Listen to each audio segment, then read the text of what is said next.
Okay, we are live, and hopefully the stream is all good to go. Alrighty.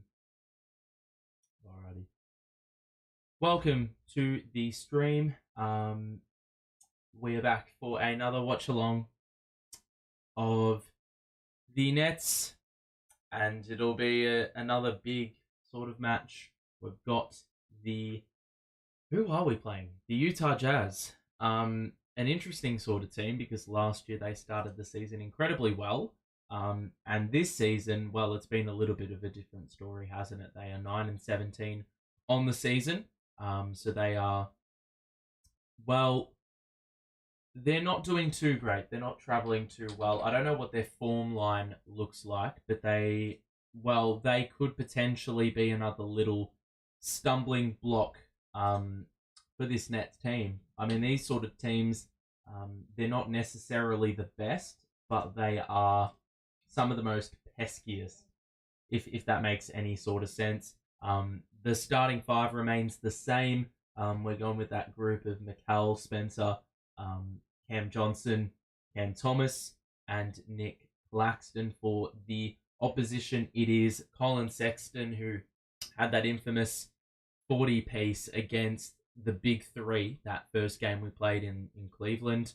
Taylor Horton-Tucker, Lauri Markkanen, Fontecchio, who I believe is Italian, and Walker Kessler at the five. So they are going incredibly tall, and we aren't, well, I don't think we're as good of a rebounding team with Cam Johnson on the floor. So it's going to be interesting to see how we perform in the rebounding department. But obviously, let's go back a little bit and talk about that previous game that we played against the Golden State Warriors. It was a very tight contest. We could have tied the game in the final 30 or so seconds, but Mikal Bridges blew a layup, and there was a ton of discourse surrounding, well, what the hell happened, really, with regards to, hang on a second. There was a hell of a lot of discourse around who took the final shot. Was Mikal Bridges the right sort of guy to take the shot? Should Cam Thomas have taken the shot? I think whoever it was taking the shot, you honestly could have had Trendon Watford take the final shot. And look, the same look, if, like, no matter what the personnel was, it was a good shot. Or a good bit of shot selection. Whether it went down well, we found out the hard way. But I think those are the sort of, well, shots that we draw up and desire. Because there's been instances in the past few years where it's come down to a player taking a contested three-pointer. That shot that we got against Golden State was, well, a far better look than, the sample size would suggest. So it was good to see that sort of shot being the final shot. The problem was the outcome, and the outcome wasn't a good one. But if we were doing a watch along of that game, my goodness gracious, I would have gotten very infuriated at stages, because you had Nic Claxton shitting the bed, bringing the ball up. You had Royce O'Neal, who was fouling people as the buzzer went, I think in the third quarter, when the game could have very easily been tied going into the last quarter. Those sort of things. I mean, I already hate Royce O'Neal, but that would have absolutely grinded my gears. Those in the chat, welcome to the stream. I hope you're all doing pretty well. Amy, Ian, Daniel, hope you're all doing well. There are quite a few games going on at this time of day because, we're starting this one a little bit later. This is the last game of the West Coast road trip. If we win this one, we'll be 2-3 on the trip. Obviously, the only win coming against Phoenix. That Denver game was basically, that was destined for a loss the minute it was scheduled. But yeah, look, we have to win this one. These are the games you look at on paper and you say, well, compare our starting five to theirs, and you're like, well, this is one that's well and truly being handed to us on a platter in a certain respect. But that goes without saying that the Utah Jazz have a couple of very good players on their team. There's a fair bit of rim protection with Walker Kessler, so whoops. So yeah, that is probably something to watch. The 3-point shooting wasn't too bad the other day. I mean, granted, there weren't too many areas we were disadvantaged in. But overall, like, it just comes down to fine margins. It was another opponent we've lost to in a close game where you could see the difference in terms of who has a superstar and who didn't. We didn't get enough stops because Steph Curry was knocking down shots like his life depended on it. And of course, decided to shit the bed the night later against Portland. So, yeah, it's one of those games where you just have to appreciate a player going off, and Steph Curry has been great for so long. So there's no surprise that he was able to do what he did in that last quarter. But I do think, yeah, we gave away a few too many open threes again in the first half. They were scorching, and that's probably what got them the win, that first half separation they got. As much as I didn't see that first half, I saw more of the second half. Yeah, the first half, it looked like we were struggling in terms of getting the right shot at stages yet again, and the defense was once again, somewhat that of a traffic cone. We just got absolutely overwhelmed, it almost seemed like. So it's going to be interesting to see the response today. I'm trying to think what I was going to say. Oh, yeah.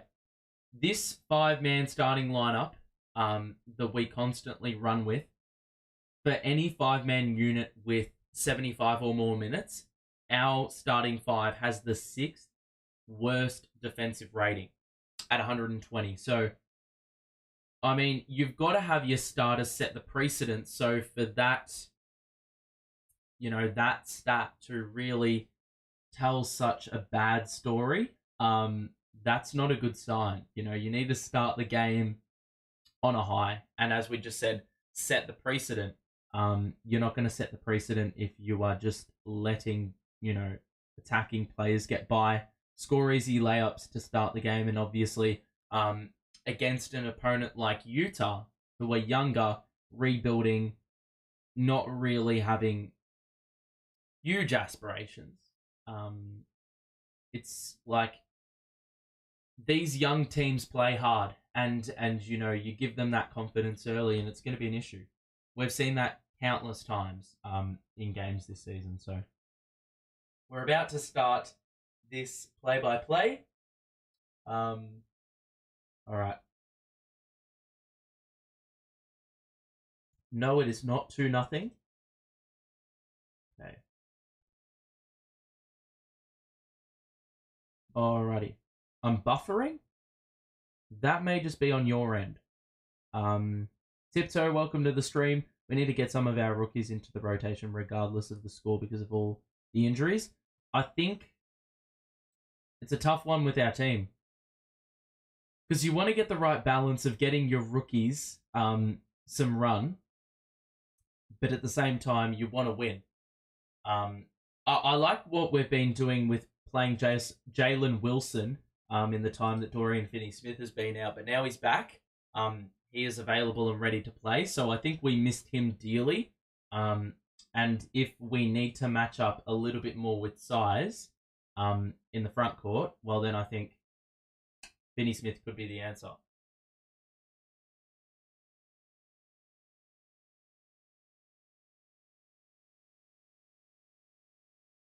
Alrighty. Jump ball between Kessler and Claxton. We're ready to go. And we are underway. It looked a little bit disjointed, that jump ball, but we are off. And it is Utah who win the jump ball. Fontecchio to Markkanen, picked up by Spencer Dinwiddie. So a similar sort of scheme with the Suns game where Dinwiddie was guarding KD. Johnson knocked it away. And, well, the Suns, not the Suns, we were just talking about the Suns. The Jazz have got one to shoot after Johnson deflected it. So we could very easily see a bad shot to open things. Horton Tucker gets it into Fontecchio for three. And it was, well, nearly a wedgie. Play will continue, though, because it was able to dislodge itself. Johnson got met at the rim by Kessler. Oh, my goodness. We got an offensive board, though, and Dinwiddie blows the three. So that is immediately the issue. Markkanen now in the post, picked up by Spencer Dinwiddie, is going to face him up. The pass is knocked away by Cam Thomas and Claxton. One-man fast break, just lost the ball, but he was fouled going up by Horton Tucker, who was that direct assignment on that break. Well timed there by Walker Kessler. I mean, I think he was nearly the best blocker in the league last season. Jaren Jackson was up there. Clax was up there as well. But yeah, Kessler, I think a couple games ago had a 7-block game. So he won't do too much in the points and rebounding departments, but he will do bits, in that block department, that rim protection. Claxton is on the board. He has scored the first point of the game between either side because he is at the free throw line. He was 3 of 3 last game, so good to see him being perfect more often than not from the line. On that occasion, that second free throw rimmed out, but we do have the lead. First points of the game via free throws. Horton Tucker looking for the lob to Markkanen. It was well blocked off. Claxton tried to get over for the help defense, but Markkanen was too close to the basket, and Bridges did not stand a chance. So, first basket of the game from the field goes the way of Utah. Cam Johnson thought he was fouled, missed the three in the corner, and I don't know what's going on, but it looks like maybe an over-the-back call on Clax. So it will be Utah ball up 2-1. So a couple of good looks early. Aren't making them, though, which obviously is a bit of a concern. I mean, we've only seen a couple of possessions. Cam Thomas got hit with a foul, and I think he wants an offensive foul here because he got hit in the face, but they're going to say it is Sexton who will shoot 2 free throws. And look, bit of a letdown, we'll say that, because I think we had him well covered for the majority of that possession there, Colin Sexton. But 2 free throws. The first is good. I'll just get the chat up. Okay.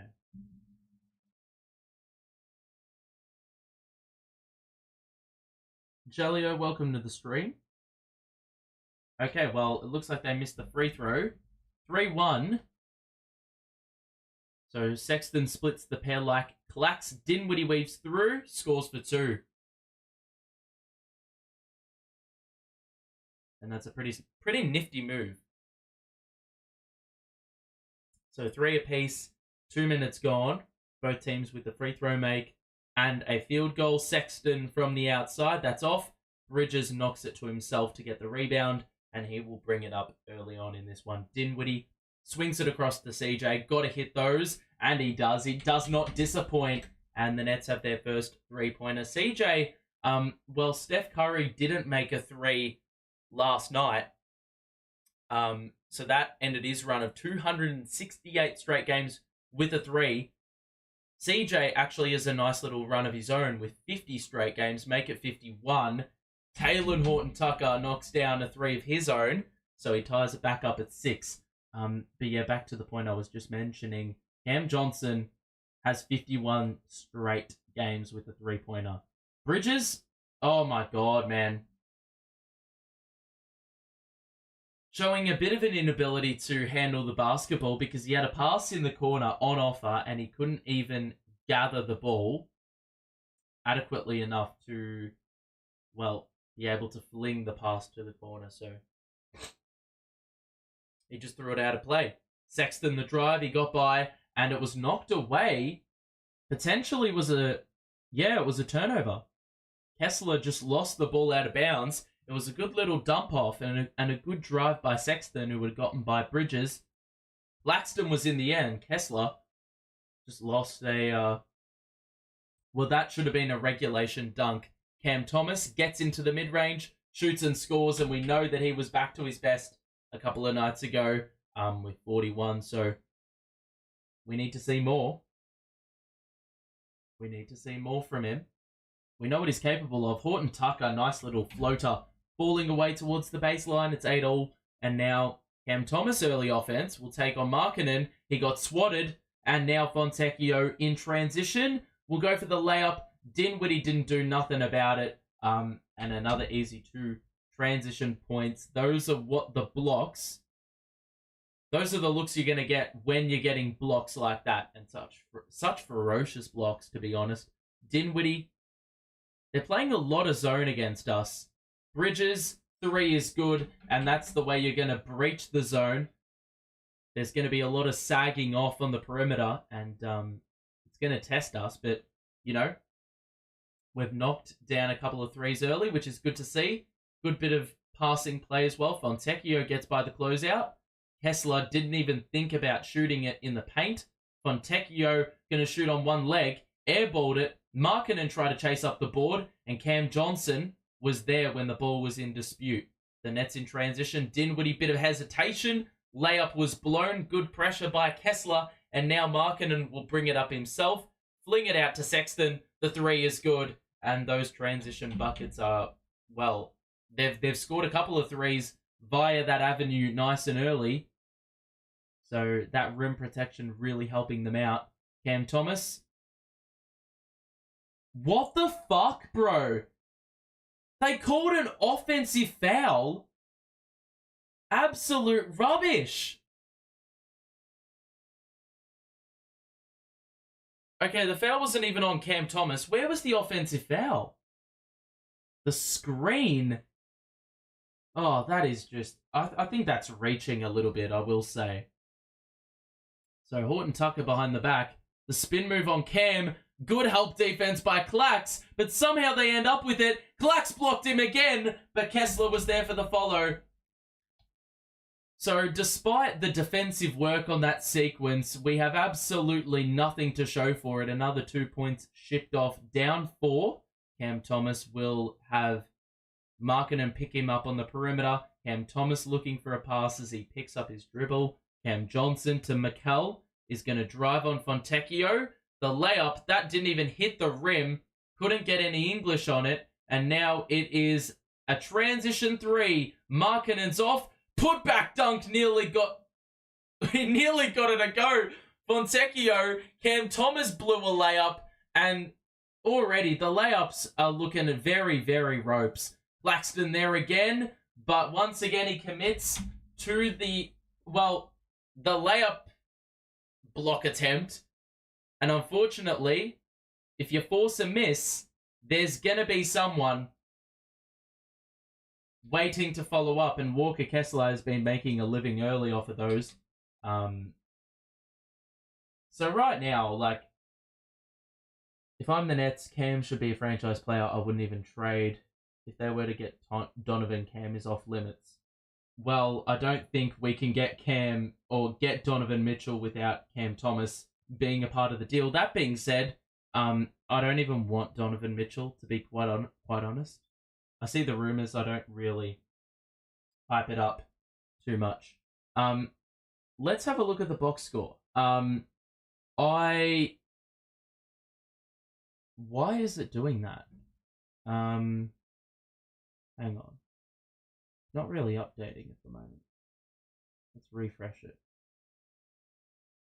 Okay, that's better. All right. So if we look at the stats just at the moment, you can see Cam Thomas has got 2 points and he's got a rebound. No, he's got a steal. So a good start in that respect with a bit of active hands. But this is the issue already, and I can see it from a mile away.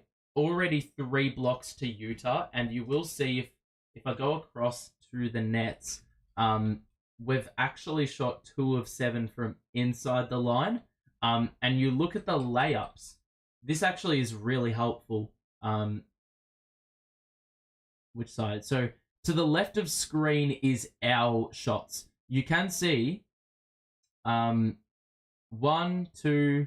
Well, I can't because it's got dialogue over the top. But 1, 2, 3, 4, 5 shots already contested in the restricted area. And none of them have gone down.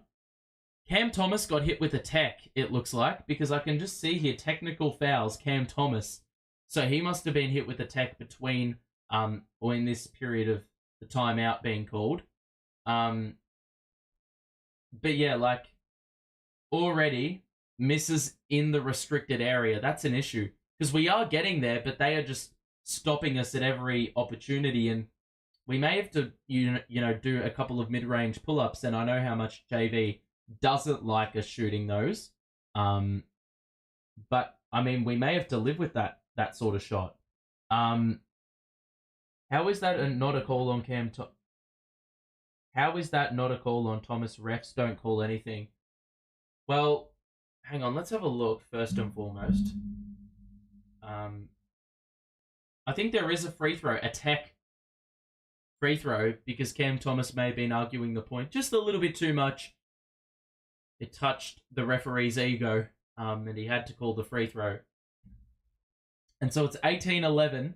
The Nets are down, and part of the issue has been, well, yeah, the difference is, like, when we get Claxton vertical and he's jumping and trying to contest shots, we don't have someone that can box out than, you know, Kessler. Bridges for 3 on the outside. We didn't even test the interior, which is a pretty poor sort of offensive set there. Horton Tucker to Kessler on the outside. Back to Horton Tucker. He's got Thomas on him. Uses the screen. Step back 2. And it's short. Rebound Johnson. Excuse me.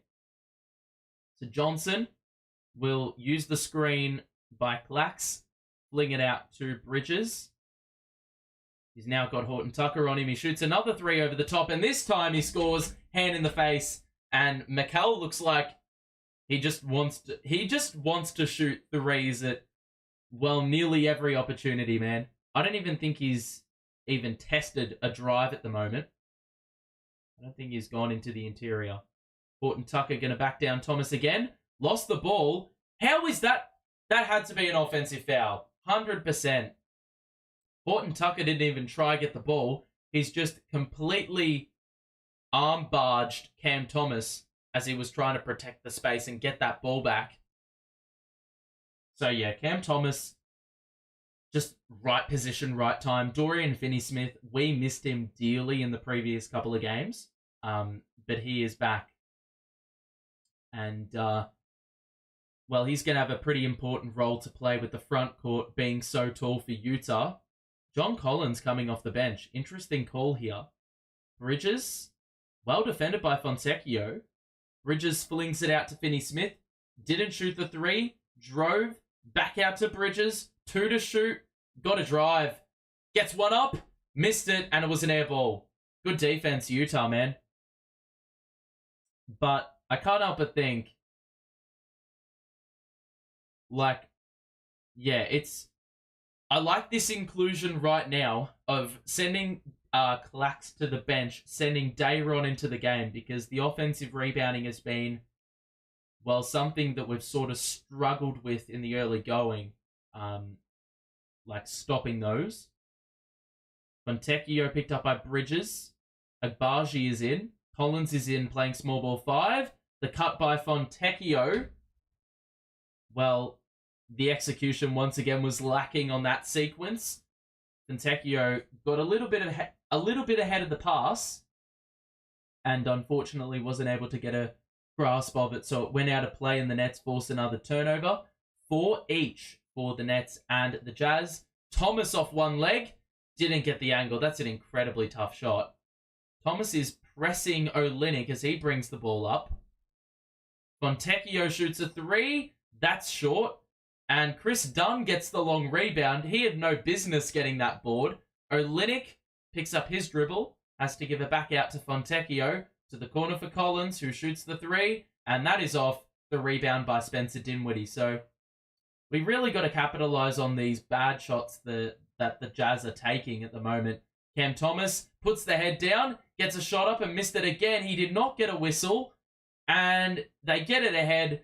They got the extra man, and Chris Dunn scores for 2 off the glass. You know, that's just textbook sort of stuff on the break. If you got the extra man, it should be pretty straightforward. Bridges he gets tripped up after he was trying to weave through on the slip. After setting the screen, it is 20-14. Jazz are up. O'Neal checks in. Royce O'Neal back at his old stomping ground. Cam Thomas, bro, I don't actually know. I don't know if it was, I don't know if that was a fair contest by whoever the hell was contesting Cam Thomas. Dinwiddie 1-on-1 with Olynyk. We got 2 to shoot. Dinwiddie gets 1 up and scores for 2. We're finding it incredibly difficult to attack and penetrate. It hasn't been easy. Finney Smith, that's good defense on Olynyk. Forces the pass to Agbaji, and he travelled. Dinwiddie did well to plant the feet, and it looks like we're going to see another timeout at the 2:50 mark of the first quarter. It's 20-16. Interested to hear your thoughts thus far on the game.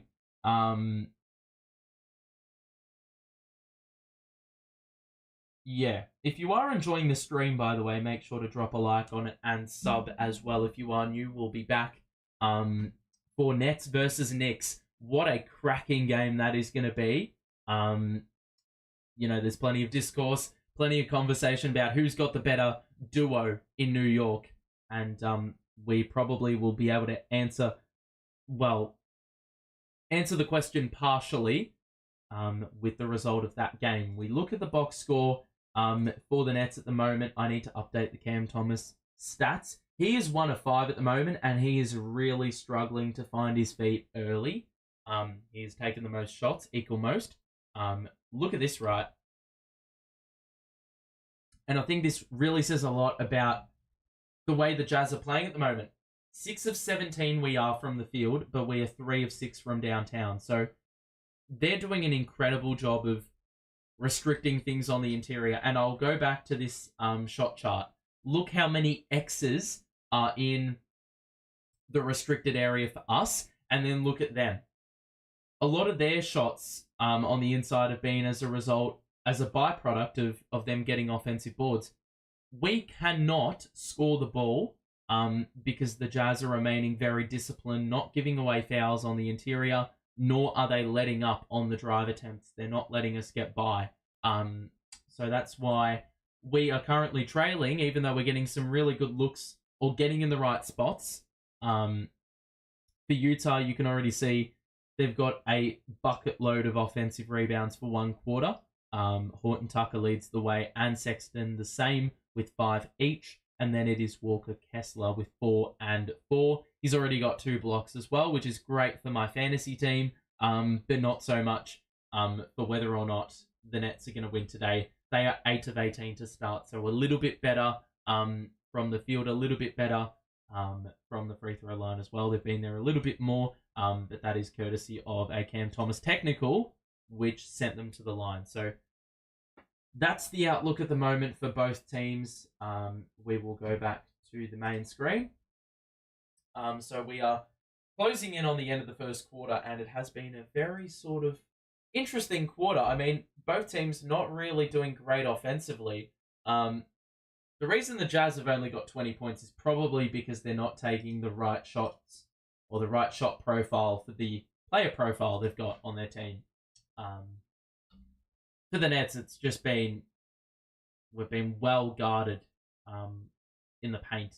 And we've taken quite a few threes and been successful as a result. O'Neal thought about the three, thought about the pass, shot the three, top of the key, and he knocked it down. And he's cut the lead down to 1. So the good 3-point shooting in this first quarter continues. 4 of 7 from the field, or from 3. 3 of 11 from inside the arc. Markkanen will shoot over Finney-Smith. Had the height, but wasn't able to get the bounce on that mid-range. And now the Nets can take the lead for the first time since it was 1-0. Dinwiddie to the corner for Finney-Smith. He drives. Why would you pump fake there? He missed it. He airballed it, but Dayron was there. It just landed in his lap, and he was able to score off the window. So we have the lead, and there's a quick response. Oh, my God. Are they going to count that too? Yep. Of course they are. Agbaji scored in the mid-range, and then Finney-Smith locked up Markkanen's arm at the same time. So they're going to get a free throw. It's going to be, in essence, an and one, even though the two plays that occurred were isolated and in no way related to the other. Markkanen's free throw is good. It's back up to 2. And look, I would take being down only 2 in this first quarter because shot the 3 well, but yeah, we've struggled in certain ways. That 3 by Doe is off and probably not high percentage in any form. Olynyk going to drive on Finney-Smith, and it was knocked away by Doe. So that baseline drive goes begging, and they will have to inbound it with 17 to shoot on the shot clock. Oh, wow. What the hell is going on there? Well,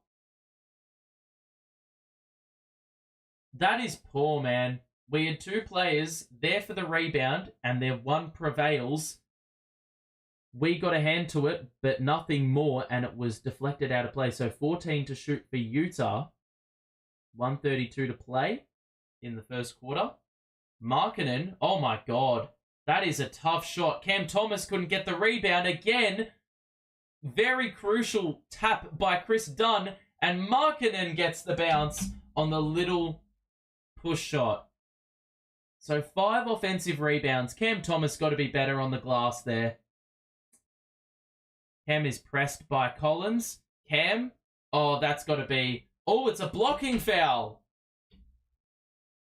So Olynyk planted his feet. I don't think that was disputed. He must have been in the restricted area. Let's have a look. And he was inside. And he was probably a little bit on the move. But that really embodies what the Jazz are trying to do. Sort of tease those potential drives on offer. What the hell is going on? Yeah, tease those potential drives on offer, and then be there right on the last line. The free throw is converted by Cam after he scored the 2, so the and one is capitalized on. That pass was nearly knocked away. Agbaji on the outside. Jalen Wilson is in, even with Finney-Smith playing. That 3 is off. Jalen Wilson, that is a great box out. Excellent box out. And we did see last game when Jalen Wilson did play, a very, very, what's the word? Ferocious offensive rebounder. Very, very bouncy.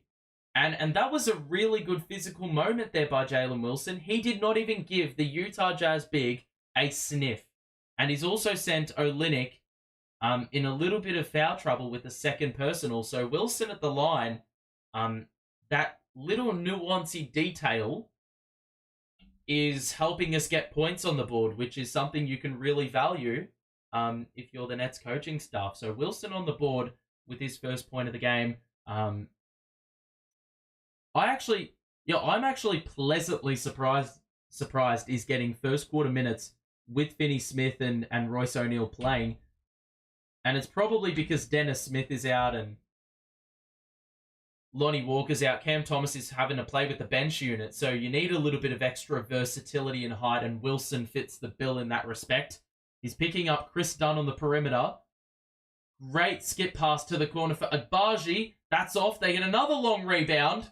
Back out to Markkanen, but Finney Smith reads the pass, gets in the way. Back out to Cam, and he will slow things up with a 4-second difference between shot and game. And it'll be a one-on-one. Agbaji covering him relentlessly on the perimeter. The screen by Wilson. Thomas. Oh, what a drive. Weaves through and splits multiple defenders. He scored off the window. And it's back up to 3 for the Nets. I believe that is our best lead of the game. And it's a great way to go into the quarter-time break. If we can get a stop. Oh, no, they've got a wide-open 3. Collins hits the 3 at the horn, and that is quarter time. We're all square at 28 apiece, and that is Collins's first 3 of the game. It is 28 all. First quarter done and dusted and in the books. I wouldn't say that was an awful first quarter. You can see, 28 apiece indicates it was pretty even, and I would say that the eye test proved that as well. So this is the box score as it currently sits. Cam Thomas doing some pretty nice things. He's got 7 points on 3 of 7 shooting, so not too bad at all. Let me just update those stats. But he is leading the way scoring-wise. He played every single minute of the first quarter and did a pretty good job. Mikal with 6. CJ hit a 3 and Clax has 2 blocks. To his name, the bench already of 8 points, which is a positive. And if we look at rebounds, that is the biggest issue because they are already out-rebounding us by 6. And the assist number, yeah. I mean, it's not too bad of the first quarter. We started to run and gun late in the quarter, which I think is going to really put us in good stead. We had 28 fast break points against Golden State, and that's how we got back into the game, ultimately. You can see we're shooting 10 and 23 from the field. We're shooting 4-15 from inside the arc. It was good to see us get to the line a little bit later in the quarter. But yeah, that is ultimately just the things you can see. Only the 2 offensive rebounds and 8 rebounds total. Things aren't aligned, so it looks a little bit confusing. But for the Jazz, they've already got 6 offensive rebounds and 10 defensive. So 16 in total. Aren't shooting the ball well whatsoever, but those extra shots they're getting is really helping them out and putting them in good stead. They are turning the ball over a little bit, though. I believe they've already got 6 turnovers. So we are doing a pretty good job of forcing them. There's been a couple rash passes mixed in with our defensive activity. So pretty positive signs there. But I think we started the game slowly. It's good to see that we've sort of, adjusted to the flow of the game in a lot of ways. But yeah, the second quarter is about to get underway. Let me just update these sort of stats as well. Second quarter is underway, and it is the Nets who will commence proceedings because the Jazz won the jump ball. Dinwiddie picked up by Collins. Out to Finney Smith. I'm not liking the spacing at the moment, but Dinwiddie gets by and was able to create the separation, and Markkanen looks a little bit ginger because I reckon there was a bit of knee-on-knee contact. So we're playing all these bench wings with a primary ball handler, and it's now Dinwiddie, not Cam Thomas. Markkanen was fouled by Wilson, and it's going to be 2 free throws. He looks a little bit bewildered. I don't know if he fouled him. Put a little bit of mayo on it, I would say, Lauri. So 2 free throws coming up.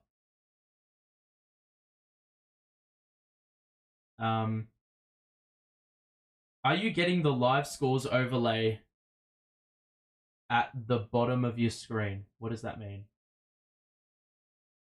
Or what do you mean?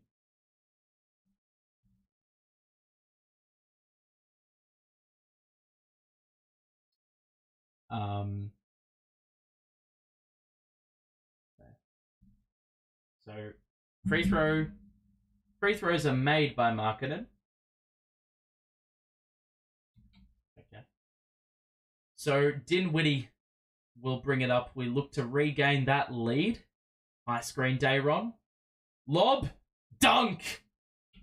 Mate, Dinwiddie lob passes are fast becoming one of my favourite things to watch about this team. Last year was nearly the Achilles heel of this team. Now it's like very rarely do we screw it up or Dinwiddie screws it up. He gets the rebound. He gets it ahead to Dayron. Bounce past Wilson. And he absolutely fucked it up. It was knocked away by Chris Dunn. We will get the pass in on the inbounds.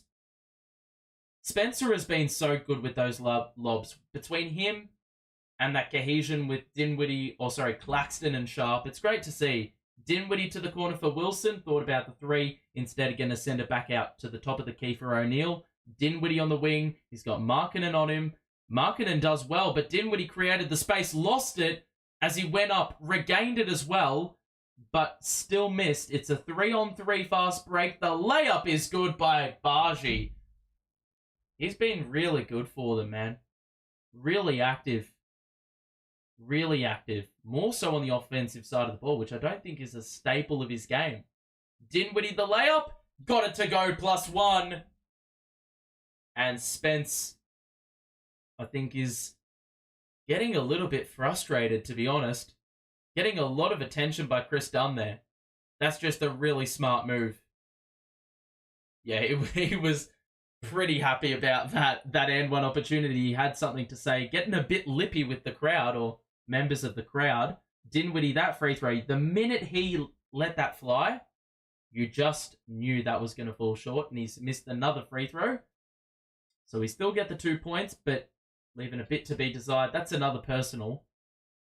Wilson or Finney-Smith, take your pick. And I think it's Wilson.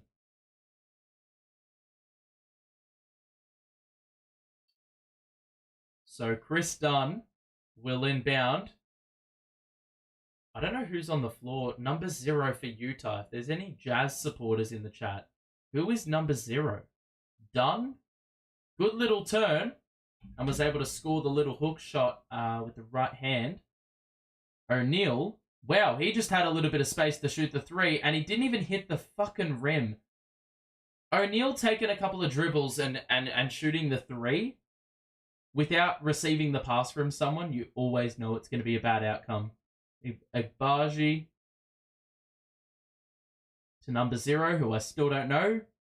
And that's a travel by Collins in the corner.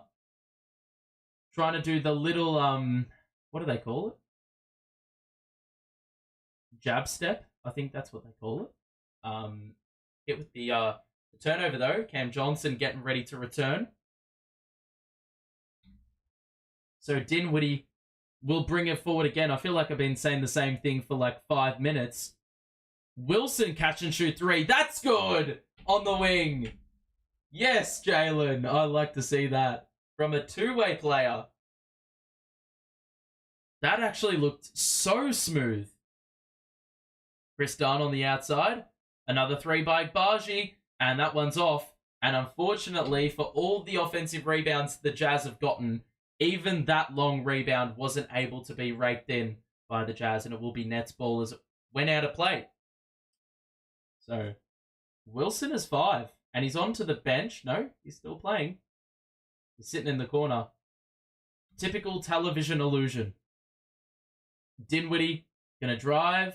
Look for the pass. Johnson in the corner.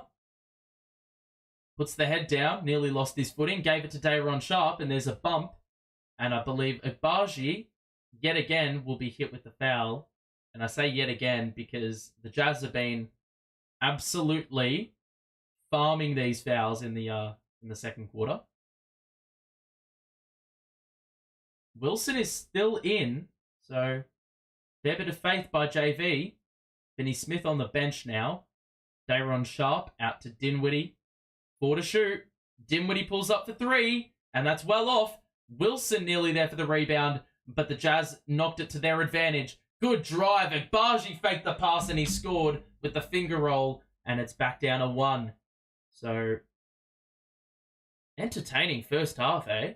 Dinwiddie gets one up and he's fouled again, and it will be 2 more free throws for the Brooklyn Nets. So Spencer Dinwiddie doing a good job of getting the head down, and in the first quarter we couldn't quite convert these misses at in the restricted area to free throws, but now we're finally getting a little bit of reward and being able to earn a few from the charity stripe. Wilson will go to the bench for Mikal Bridges, so fair to say that's a good swap. But some very good minutes there by Jalen. Good 5 minutes. Well, good 5 points in probably 5 minutes. And Dinwiddie makes both. So 39-36, and the Nets up 3. Haven't quite been able to get separation so far in this first half, though. That is a deep 3, and that didn't even hit the rim. Dayron with the board. Dinwiddie. Screen by Dayron. He uses it again, Spencer. Into the pass for O'Neal. We've got 12 to shoot. Dayron looking for a handoff. Bounce pass. And it's going to be a foul. I believe John Collins was just trying to plow him over. Trenton Watford is in for the first time today. A little bit later than usual. Dinwiddie will go to the side. And now Watford will assume point guard responsibilities. We've got Johnson, O'Neal, Dayron, Bridges, and Watford. Dayron's going to drive and take on Kessler. Kicked it back out to Watford. And now Bridges. We've got 4 to shoot. Bridges is going to put the head down and drive. That has to be a foul. Where is it? You're kidding me. Oh my God. And then that was a shit pass. John Collins was falling out of play. Terrible lob. Almost going too fast for their own liking. But how is that not a foul? Mate, Kessler just jumped into the body. You can't be serious, man. We get absolutely screwed over, man. O'Neal for 3. He's feeling it, man. He had a little bit of spring in his step on that 3, and we're up to a 6-point lead. But we don't get the whistle, man. What the fuck are you talking about, ref? You didn't see shit. Stop arguing the point. The replays say it all. He jumped into him. That is a clear foul. Fucking bullshit, bro. Chris, welcome to the stream, buddy. I don't believe I've seen you in chat before, so welcome.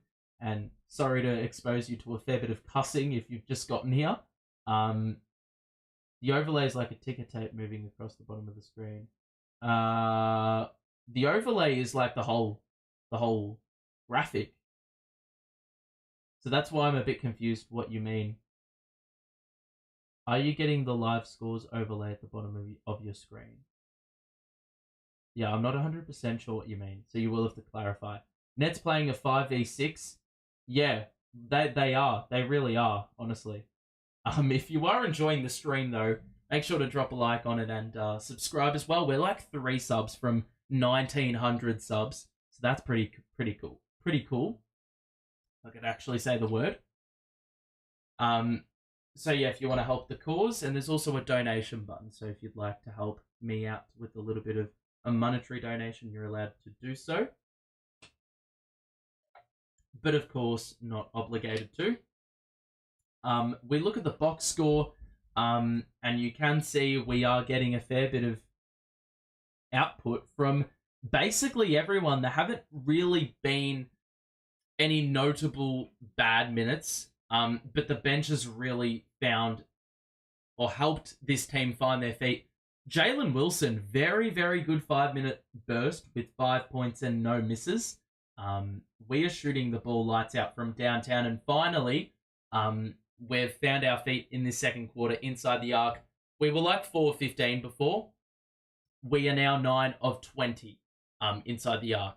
And you can see in the first quarter there were a lot of X's in the restricted area. We are to the left of screen here. But you can see like there's a lot more round circles than X's. And that's why we've gotten this separation. So, yeah, it's been a pretty good shift by the bench. Alrighty. Dinwiddie's had a really big role to play. 4 boards, 4 dimes, 10 points leading the way in that respect. He's played the most minutes.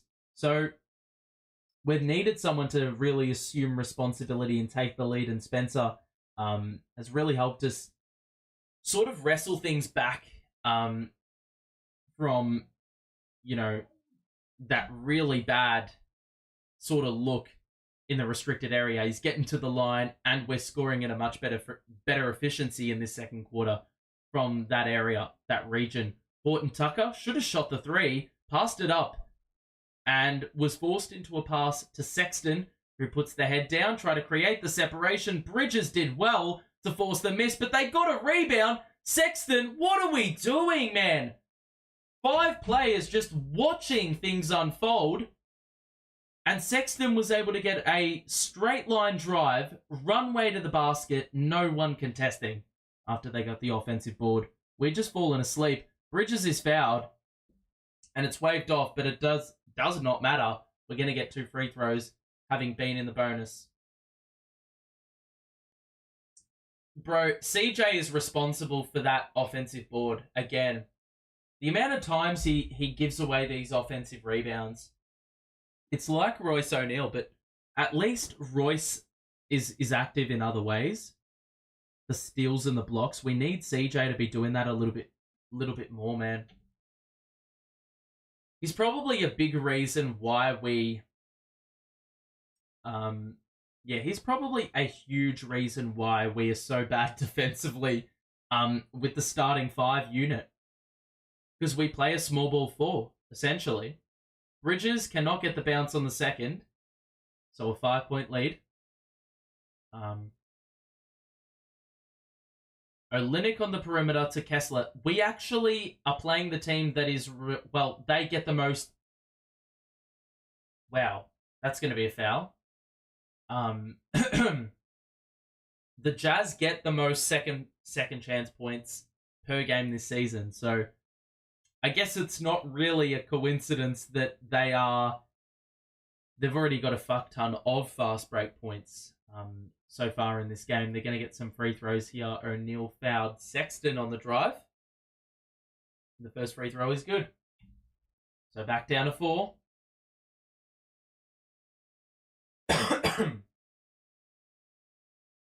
So nearly halfway through this second quarter.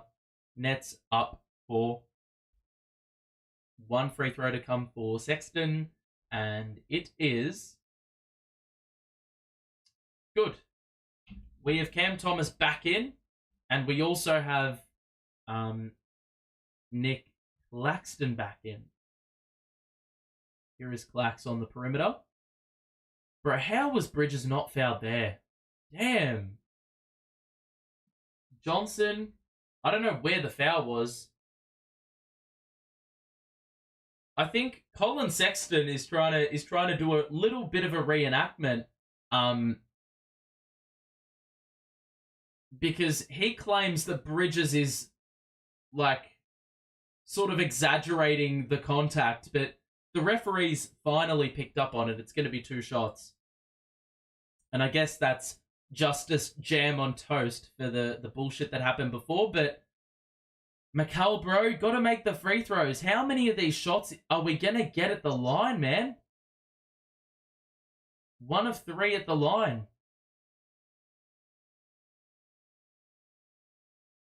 Second free throw is good, so back up to 4, but we're leaving a few points on the table at the free throw line.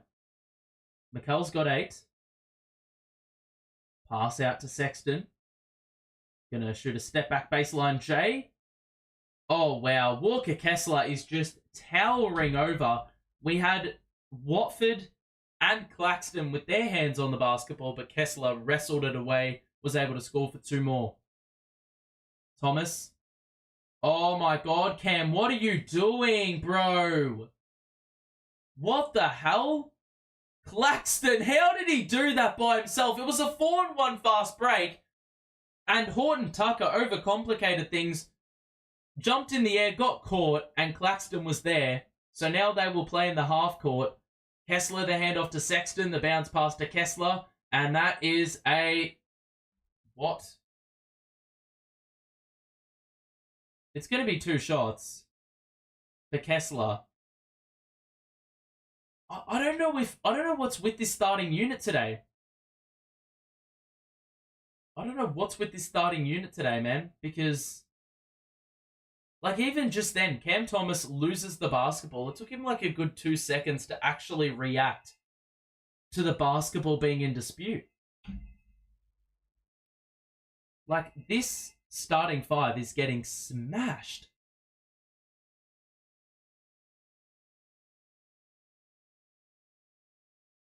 Second free throw goes clank and a rebound for the Nets. So we're still up, but only just. 5 on the floor is the starting 5, except Watford in place of Dinwiddie.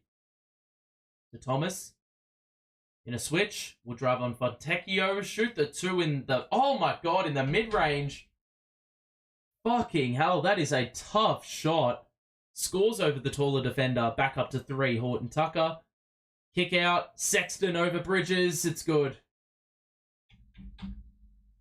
And, bro, Sexton, every single time, Sexton plays the Nets. Fucking hell. Bridges had a wide open mid-range. That was a defensive breakdown. Multiple numbers had committed to Cam Thomas, and that's the attention he attracts. So an open 2 for Mikal, which he made, and now Horton Tucker. Kessler the handoff. Horton Tucker picks up his dribble, gives it off to Olynyk. Back out to Sexton. The switch. Back out to Fontecchio. Good defense by the Nets. Although we let... Oh, wow. We let an easy look get put up. Lucky it was off. Watford picks up his dribble. Did well to not move the pivot foot. Cam Thomas shoots a mid-range on over Fontecchio. It rims out. And somehow the rebound lands in the lap of Horton Tucker. So 48-46. Horton Tucker will drive. What a spin! And then he was well short on the scoop, and Claxton gets the rebound. 3.5 to play in the first half. Thomas puts the head down, and it's a block by Kessler. It is absolutely ridiculous by the Jazz at the moment. What a block party. And, well, I can appreciate Cam putting the head down, but, well... Kessler, that's just great help defense. And his wingspan is like 7'5", I would assume. That's just an assumption. Inbounded to Claxton. Fakes the handoff. Oh, that has to be a foul. And Kessler nearly was able to get another block. So, are they going to challenge this? No.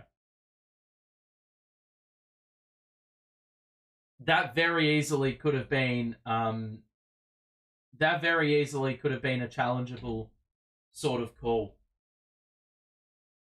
So Clax at the line of shoot 2. Gotta make these, man.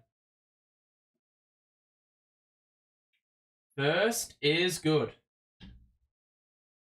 Alright. He's really improved at the line in this last 5 or 10 game stretch. I'd like to see those numbers in isolation. So one more for Clax to crack 50. Yes, sir. He's 3 or 4 at the line, and we are up to a 4-point lead again. Had the lead for the majority of this second quarter, which is a good sign. Sexton out to Markkanen. Going to give it back to Olynyk, and now Markkanen picked up by Johnson in the post. He's going to drive. No way. It's going to be 2 shots. For Lauri, I really would not be opposed to having Finney-Smith in the game over Johnson, man.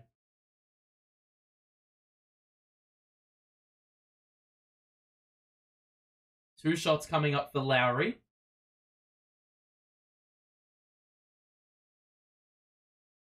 First is good. It's back down again. 2, 3.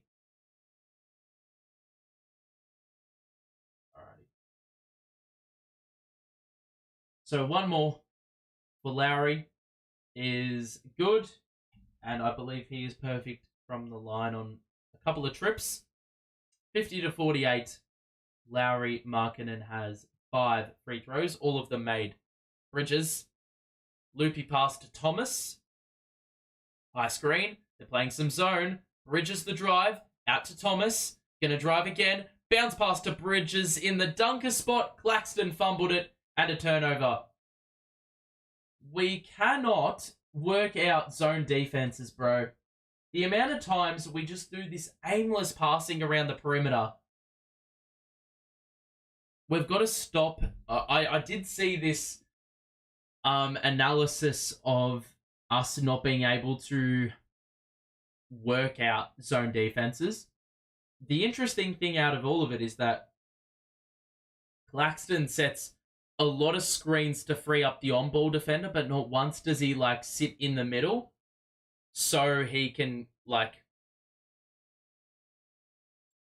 be fed the ball and either put up like a short jumper, take a couple dribbles and then shoot in the restricted area. He doesn't do all that, or he can draw defenses because of those sort of threats and fling it out to the corners. We don't do that. We just do a lot of on-ball screens. Or we get him to do a lot of on-ball screens, and we can't capitalize that man in the middle sort of philosophy, mindset, whatever you want to call it.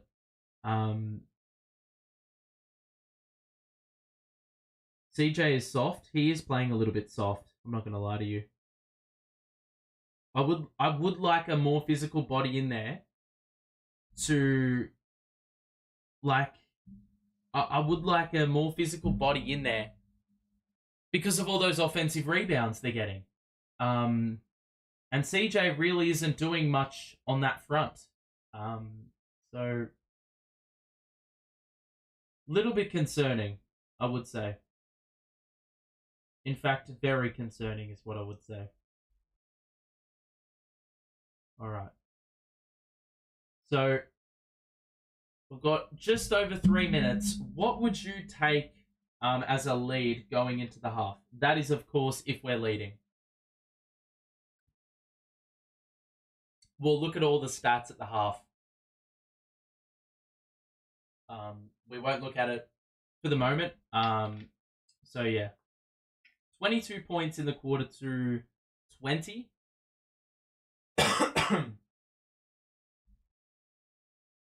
Alrighty.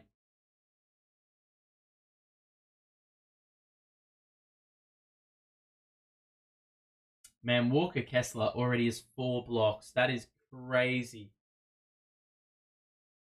I mean, at halftime, I'm also going to need to take the opportunity to look at my fantasy team because I've got both Claxton and Kessler on my roster. So, and Cam Thomas and Cam Johnson. So Cam Johnson has been an awful pick this year. All right. Play resumes. It is going to be the Nets defending this sequence. Sexton on the perimeter, drives, shoots the midi, scores over the top of Bridges. And Sexton has been living in that sort of region, really taking on Bridges and testing him, and they've been really successful. Good anticipation by Olynyk, nearly read the pass to the corner to perfection, was able to knock it out of play, and we're going to have to resume from the inbounds with 13 to shoot. So Dinwiddie, picked up by Lauri Markkanen. Dinwiddie picks up his dribble. Clax in the middle. There we go. I fucking said it. I said it, bro. At the timeout, feed Clax the ball when the zone presents itself. You're going to get those looks. Markkanen, the 3 rattles out. The rebound secured by Cam Thomas. If they do it again, feed Clax again. Cam Thomas picks up his dribble. Johnson nearly lost his footing. One-legged. Oh my god, that was such a bad shot. Sexton gets through Bridges again. Good pass to the corner for Olynyk. It's off. How does Sexton nearly get the fucking rebound? That is a joke, man. They're just a hungrier team at the moment. And sure, the fast break points would indicate that. But they see the ball missing. They anticipate the bad shot. They anticipate where it's landing. And they chase it up. We just look way too slow in that respect. Not reactive enough at all. Free throws for Colin Sexton. The first one is good. And that cuts it down to 1. Man, Sexton is averaging 25 a game in the last 4. So that probably indicates why he's just torching us at the moment, because we've caught him on his hot streak. Bridges. Cam in the middle. That is an interesting pass to Bridges. Puts the head down. The Euro. Great kick out. Cam is open. 3 is good. That is more like it. Thank you very much. I mean, that is exactly what I'm looking for. And that's because we looked to find the man in the middle yet again. It all had a knock-on effect. Markkanen was travelling, and Spencer Dinwiddie did a good job to come over and force the help. Or he was the help, and he forced the error. So Dinwiddie's going to let the ball roll, and now he's going to pick it up, hand it off to Bridges, and we will fling it to the corner for Johnson. Thomas in the middle again, shoots the step back 2 over Kessler. It's high. It bounces off the top of the backboard, and Johnson blew the follow-up layup, but he was fouled. Gee, we are lucky. That yet again is because we passed it to the man sitting around the edge of the paint. Right on the edge of the paint. Sort of around the mark where you shoot the free throw from. Johnson makes the free throw. That's where the shots are going to come from. Enough of setting bullshit screens, like on-ball screens, when they're playing zone. Because you can set the screen, but because they're playing zonal, even if a defender falls behind because the screen is set, like you're not going to find an opening because everyone is guarding. Like, yeah, they're sagging off a little bit. Agbaji for 3, that's off.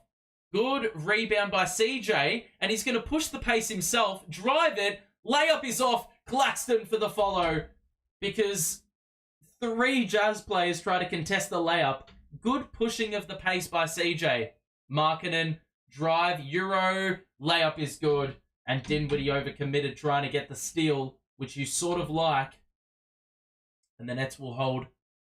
Good execution of the 2-for-1 for Utah. 7-second difference between shot and game. Will hold for 1, and then the Jazz will get the final shot, provided something abnormal does not take place. Dinwiddie in the middle again. Bridges, the mid-range is off, and the rebound by Kessler. They got 8 seconds. Sexton, picked up by Bridges. High screen Markkanen. Sexton shoots over the top of Bridges. It's off, and a rebound for the Nets. That will do it for the first half. It is 59-54, and I am pretty damn happy with that first half. We've had our moments where things have looked a little bit tough, and we've really had to grind things out, but we've done well to wrestle it back at stages of the game where things could have sort of unraveled. If we can play such ordinary ball and still take a lead into the half, we should be comfortably home if we tighten up for the remainder of the game. We've been pretty good. I actually can't complain with what we've delivered thus far. Let's have a look at the box score first. And, well, the starters have played a fair chunk of minutes. Let me just update the stats for Cam Thomas, because he is our spotlight player of the game today. And he has not done a bad job thus far. He's only turned the ball over how many times? Once. So turnovers, we've gotten a grasp. Only 5 in the first half, which is a good sign. The main issue, which would have always been the issue with the Jazz starting 2 7-footers, is the rebounding. We can see down here it doesn't really align, but they have got, or the Nets have got 19 boards in total for offensive. You can see the shooting splits are very, very healthy.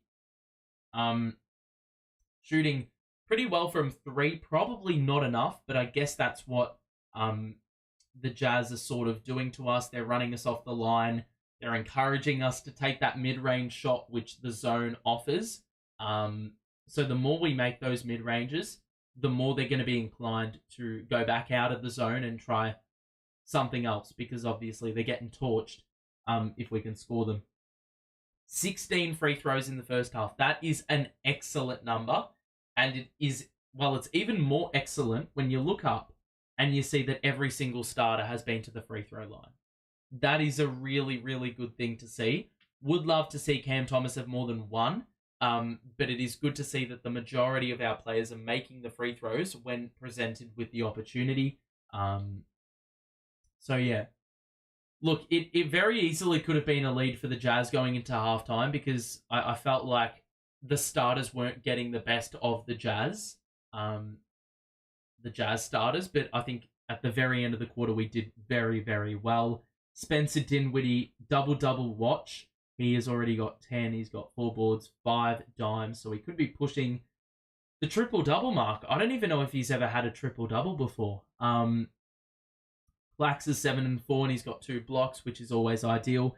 CJ's got to score a little bit more, man. 1 of 5 ain't going to cut it for someone who's getting paid so much money, but perhaps this is his second half performance flipped in reverse. Now we're going to see him shoot 5 of 5 and score 15 in the second half, hopefully. Bridges with 10, Cam with 12 leading the way, but it really hasn't felt like he's had his way a lot of the time. Utah have done a really good job of forcing the more difficult shots. If we look at Utah, they haven't really had a standout except Colin Sexton, who's been really good at getting to the line and shooting the ball well. Mikal's really got to cut down on the fouls, and he's also got to be a little bit more conscious of the fact that Sexton is really bouncy, really energetic. He's showing it today, and he's really got to clamp him up. He's got to frustrate him. He's got to sort of be like that hindrance, that stumbling block for him, and sort of make things a little bit more disjointed, a little bit more interruptive. That's what Mikal's got to do in the second half. I would not even be opposed to him scoring 5 points in the second half if he can do that and get a stranglehold of Colin Sexton and hold him under 25 points. Markkanen scored 11, but I think we've played pretty well defensively on him.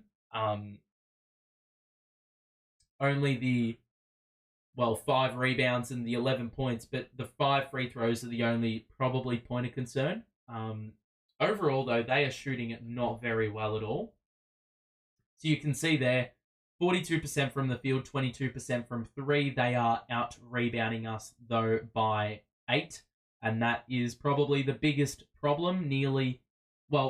6 of their players have gotten an offensive rebound. So it's not really one specific party where they're getting these rebounds from, but we've just, that embodies their team as a whole. They have the most second chance points in the entire league, and we are very much prone to allowing it. So we've got to be a bit better in that respect. I don't know if that's you've got to go taller potentially, or it's just more mindset sort of thing. You've just got to lift in the second half and really match the standard.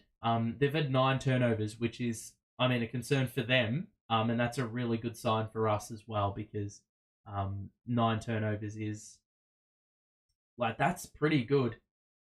From a defensive standpoint, you're on track for forcing nearly 20, which is very much above league average. So, yeah, we really should be up by more when you look at those shooting splits and you look at how well we've shot the ball efficiency-wise, been to the free throw line.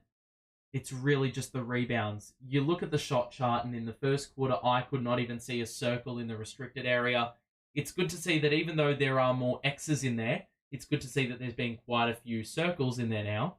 and we are scoring the ball particularly well from the interior in that second quarter. I think we were 4-15 at one stage in the first quarter from, inside the arc. And you look now and you see we're 13 of 30, which isn't awful. Second quarter, I mean, it's like double the makes on the same amount of shots in a quarter. So that's pretty damn good. And that's probably why we've got this lead here. But yeah, like, you look at their shots and you're seeing how many perimeter shots they're missing, the mid-ranges they're missing. It is a lot of success being felt on the interior. Look at the amount of circles in there. And when you compare the amount of misses we have to the amount of misses they have in the paint, I mean, it's worlds apart. And I really want to see what the stats are saying with regards to the... let's have a look. Can we see second chance points? I don't think we can. But you can see the rebounds, the assists, the blocked shots, the turnovers, the field goal percentage. Look at the differences, man. Crazy. But we look at the turnovers per game. The Jazz actually they have the most turnovers per game this season. So it's no surprise we've already forced 9. It's important we get above that total of 16 that they average. And then also you can see, steals per game, the Jazz don't get too many. They have only gotten 1 tonight. So I don't expect they will score too many fast break points in the second half. If we get into a habit of starting to turn the ball over, then maybe that's an area that could elevate the Jazz's ceiling with regards to the success they experienced tonight. But yeah, that is the first half done and dusted and in the books. I will double check a couple of other stats. If you are enjoying the stream, make sure to drop a like and subscribe as well. If you are new, we'll be back in a couple of days for Knicks. I just want to see.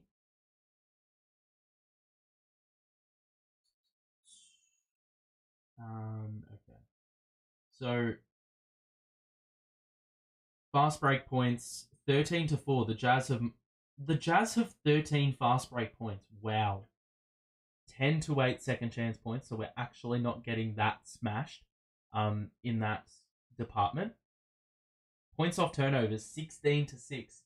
So we've been really capitalizing on those those turnovers that they are committing. Sometimes we're not usually prone, or we're not renowned for really converting a lot of turnovers to points. So that is a really good positive sign. 28 points in the paint to 22 in favor of the Jazz. That is not really that surprising. I would have thought there'd be a higher disparity there. But overall, pretty good half by the boys. Yeah, I can't really complain with what we've delivered. Let me just go to here. 31 to 26 in that second quarter. So pretty good stuff. I'm actually a bit more relaxed for some stupid reason. And that doesn't seem right because realistically I should be a little bit concerned because it's only a 5-point game. And we probably should be up by more if you look at stats on a baseline level. Okay.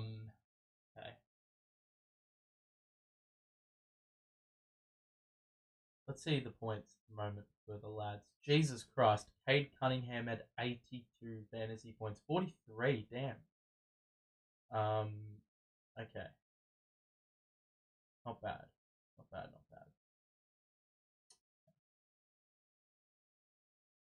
Alright. So, alright. I'm just going to have a quick look around the grounds as well. Nuggets beating Mavericks, that's not really a surprise.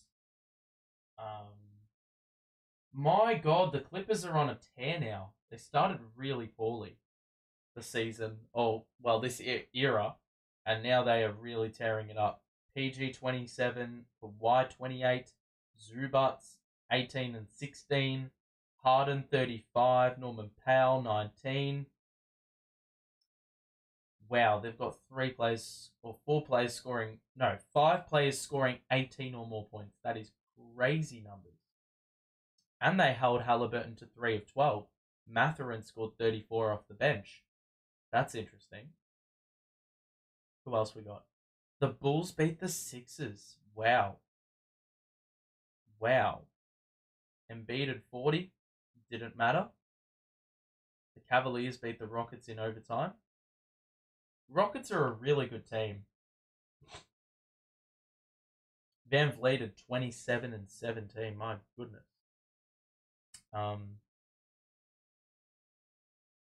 Donovan Mitchell at 37. Sam Merrill, whoever the hell that is, had 19. Damn. So pretty entertaining games around the league. The Minnesota Timberwolves beat the Heat. The Hawks beat the Pistons. I tell you what, those Piston games, and everyone on Twitter is saying it, the Pistons games really concern me. Because I think we are... The NBA record for losses in a row is 26. And we happen to play the Pistons in what would be, if they lost, the 26th and 27th losses. So we play them when that record would be tied, and we play them when the record could be broken. If we are seriously the team that loses to Detroit, I'm going to lose my mind. And it's around Christmas time as well. So surely you can't put us through this pain.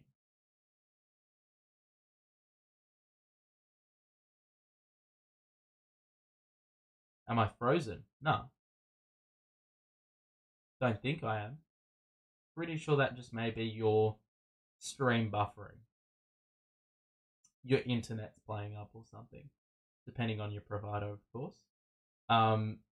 If you are enjoying, make sure to drop a like and subscribe as well if you are new. We'll be back for Nets versus Knicks. That's going to be a ripper of a game. Really excited for it. Brunson and Randall versus Bridges and Thomas. So it's going to be really good. Really, really good game. We can finally settle the debate as to who's better, Claxton or Robinson. No, we can't, because Robinson, isn't he out for like 8 to 10 weeks? And so they have to play Hartenstein or Jericho Sims, I think. So, did they play yesterday? No, they didn't. I just want to see the Knicks lineup. They gave away 144 to the Clippers. Bro, the Clippers are scoring bucket loads now. Far out. And it's a different player every game. Like when they scored 144 against the Knicks, Kawhi scores 36. PG scores 25. And then you have 5 others score 10 or more. Thank God we played them when we did. Because, I mean, now it's going to be a pain in the ass to deal with them. So yeah, they start Jericho Sims, it looks like, and they play Hartenstein more of the minutes. They're starting DiVincenzo because Quentin Grimes has been demoted to the bench. So yeah. So we've got the Knicks, the Nuggets, the Pistons again, and the Bucks. Oh my god, the second half has started. They don't even let me know. And the 3 has been missed, but we get a long rebound. Shit. Layup by Dinwiddie high off the glass is good. So we're underway in this second half with a make. So up to a 7-point lead. I believe that's the largest of the game. How is that a foul?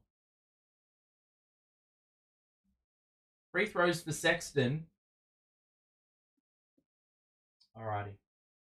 Get the headset back on so I can actually hear shit. So 2 shots coming up for your boy. Sexton at the line. First is good.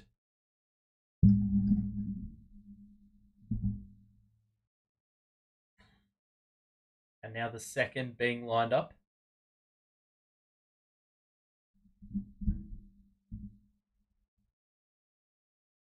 Okay, that's good. So 5-point lead for Brooklyn as we started the third quarter. Bridges, man in the middle. Stop setting the screen, Clax, bro. Thomas into the mid-range. Shoots the 2-1 contested. It's good. And Horton Tucker was trying to close off the drive. But Cam Thomas stepped back and scored from about 10 feet. So 7-point lead. Markkanen, hand off to Horton Tucker on the outside. Good change of direction. The lob as Kessler scored on the baseline. Cuts it to 5 again. Well worked. Drew the man. Had the extra player. Scored the basket. Simple enough. Definitely more difficult than it looks though. Bridges is open for a 3. And he misses. Rebound. Oh, wow. The Nets are going to get another possession here. And it looks like it was Fontecchio who could not get the rebound. Claxton, good little bit of fight on the glass. Pass will be inbounded by CJ. Can we get it in, please? Bridges. Are you kidding me? Bridges airballed the 3. But it was a foul before the shot anyway. It wasn't going to matter, but far out. Now, I wonder, even though we scored efficiently the 3, are we going to look at taking more 3s? I mean, I'm not 100% sure if the first minute or so has indicated a change in mindset in that regard. Markkanen, good defense. Spencer, who blocked the shot on Markkanen. Held his own. Transition offense. Cam Thomas in the mid-range. Scores over THT. That is superb by Spencer Dinwiddie. Superb. Didn't even let Markkanen even test the paint. Step back by Horton Tucker is good. Decent work by him. Bridges steps into a 3. That rims out. He's already taken like 3 threes in the second half, and it has not looked convincing. Horton Tucker over Johnson. That 3 is short. The rebound by Claxton. What is he doing? He's going to hand it off to Bridges. Drive. Layup is blocked by Kessler, and Bridges wanted another whistle. You aren't going to get it, Mikal, because they don't like you. Horton Tucker for 3 in transition. That's good. And it's back down to 2. Dinwiddie gets it ahead to Thomas. The Jazz defense was not set, and Thomas responded with a corner tray, and we have a timeout. 3 minutes into the second half. 68-63 the score. And that's really good thinking by Spencer.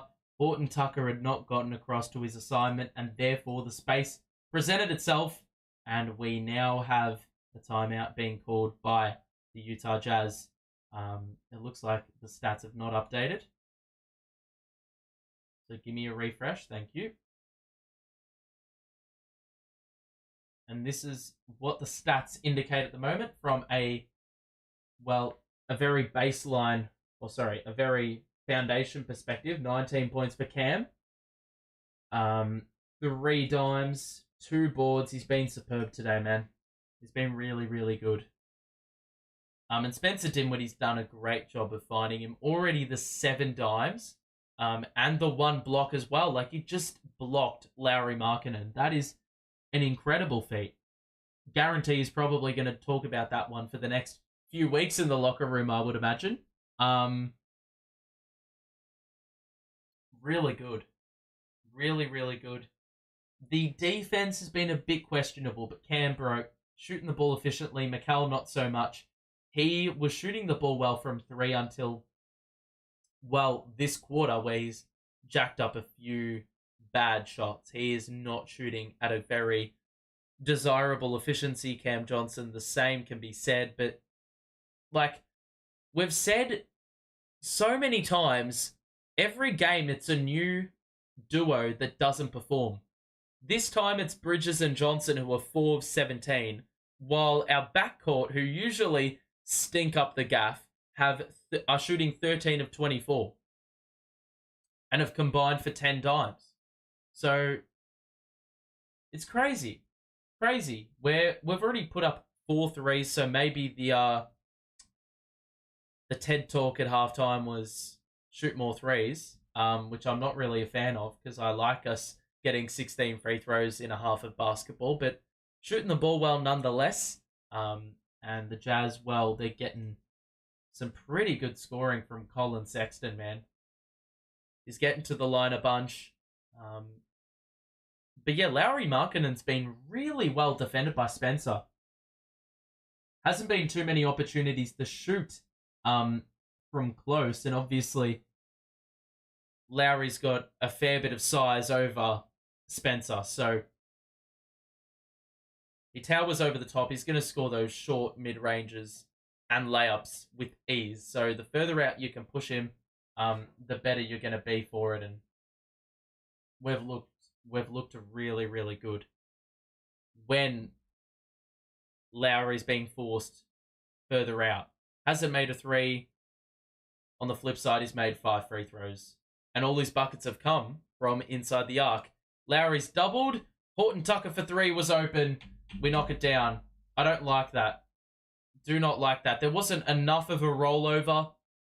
Probably not reactive enough. They're playing some 3-2 zone. Clax needs to get the ball in the middle here. Johnson for 3 in the corner. That's off. The rebound by Markkanen as he bats it to himself. There was space in the middle for Clax, and he just completely ignored it. Kessler was there in the dunker spot, and that's early offense for Utah. 68 apiece. 10-3 run. Johnson has another 3. That one's off again. Bro, what is he doing? Get him off. The amount of open looks CJ is getting and is just not hitting him. It's good defense, though, by him on this sequence. Horton Tucker out to Fontecchio. Gets by Thomas. One more. Kessler blocked by Claxton. Board by Dinwiddie. Pushes the pace. Claxton down in the middle. Euro. That's a very, very bad layup. Very bad. That's like one of the very early releases in 2K. Sexton, one-legged runner is off. Rebound by Spencer. That was a gimme, I would say. Johnson going to drive down the middle and dunk it down with the right hand. He had Horton Tucker thinking that the pass in the corner to Cam Thomas was on, but he exploited the outnumber, took it himself all the way, and the Nets are back up by 2. Sexton, Markkanen into the paint. The layup is good. And there you go. That is a complete... Well, if that's not proof that we've got to keep him out of the restricted area, then I don't know what is. Dinwiddie, good spin, but well held up by Kessler. And now Dinwiddie on the outside. 7 to shoot. He's now doubled. Bro, what are you doing, mate? What are you doing? Shoot it, Clax. As the shot clock expires, he's in a mid-range. Bro! And that was Swish as well. Bro, he's got to call for it. Just stand in the middle if they do the zone. Thomas with the block from behind. Mate, how many times do we have to say this? Bro, Clack's making mid-ranges and 3s now. Oh, God, the league is not ready. Bro, he's like... He probably was 20 feet out. And it was so nonchalant, the reaction after it went in. But of course, JV's instant reaction is, let's put him on the bench. Let's put him on the bench. Because now Day'Ron Sharpe is in. Sexton nearly lost the handle. 3 to shoot. Takes on Johnson. Puts the head down. Blew the layup. Who the fuck is boxing out? Olynyk scores again with the putback jam. I think it's Bridges that time, who just let him run. Thomas, body bump. Kicks it back out to Johnson. Finney-Smith. Johnson. Bridges was open in the corner. We ignored him. Thomas for 3 on the catch. Oh, it's good! CT! We're in the final half of this third quarter. We're back up 3. Tightly contested contest, this one. Sexton going to drive on Johnson. Was knocked away. Fontecchio missed the mid-range, but it looks like Sexton shoulder barged Mikal Bridges, and it's going to be a turnover. The Nets win back possession. So, bro, Cam Thomas making deep threes. Claxton making mid-ranges. Oh, mate. Whew. There we go. Where Dayron is standing right now at the edge of the paint, that's where you want your center when they're playing zone. You force them back into man-on-man. That mid-range is off by Cam Thomas. They threw it away. The Nets are going to be better for it. No, we're not, because Cam Johnson just threw it away. Oh, my God. 2 free throws for Kessler after they launched at full court. Kessler had gotten ahead of the pack, and Bridges was the last line. He wrapped him up. It's 2 free throws. But, bro, that is shambolic by Cam Johnson. What is he thinking with that pass? You had to draw the defender. He did a good job before of waiting for the defender to commit to one or the other and then reacting to that. But that time, he just, like, played right into their hands.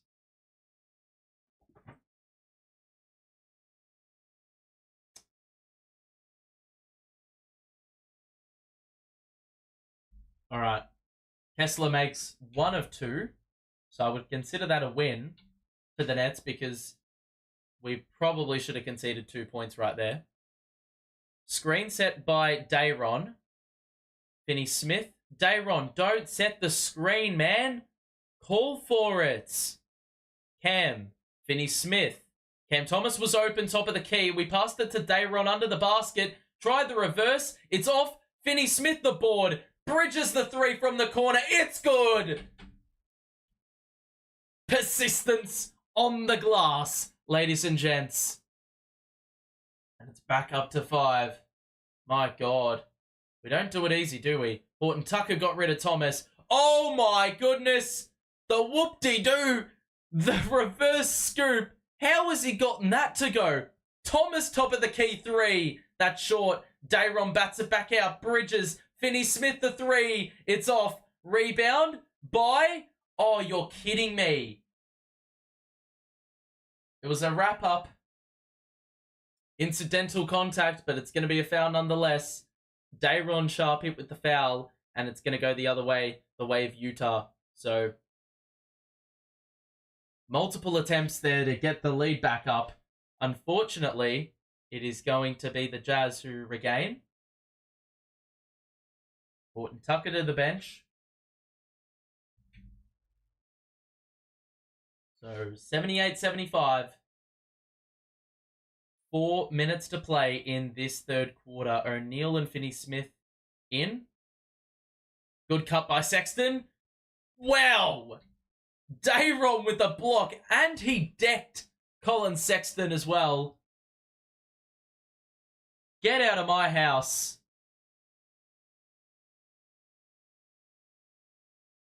Four blocks in the quarter for Brooklyn. It is literally a block party in Utah. They inbound it to Collins, who drives on Dayron. The kick out, knocked away by O'Neal. And Olynyk was arguing the point, but O'Neal ensured that there was no disputing happening because he didn't want to give the refs an opportunity to change the decision because he tried to grab the basketball ASAP. Cam Thomas, high screen Bridges, now the switch, Agbaji guarding him. Out to O'Neal, 8 to shoot. Cam, switch. Olynyk picks him up. Foul. Oh my god, he nearly got it to go. It's going to be 2 shots.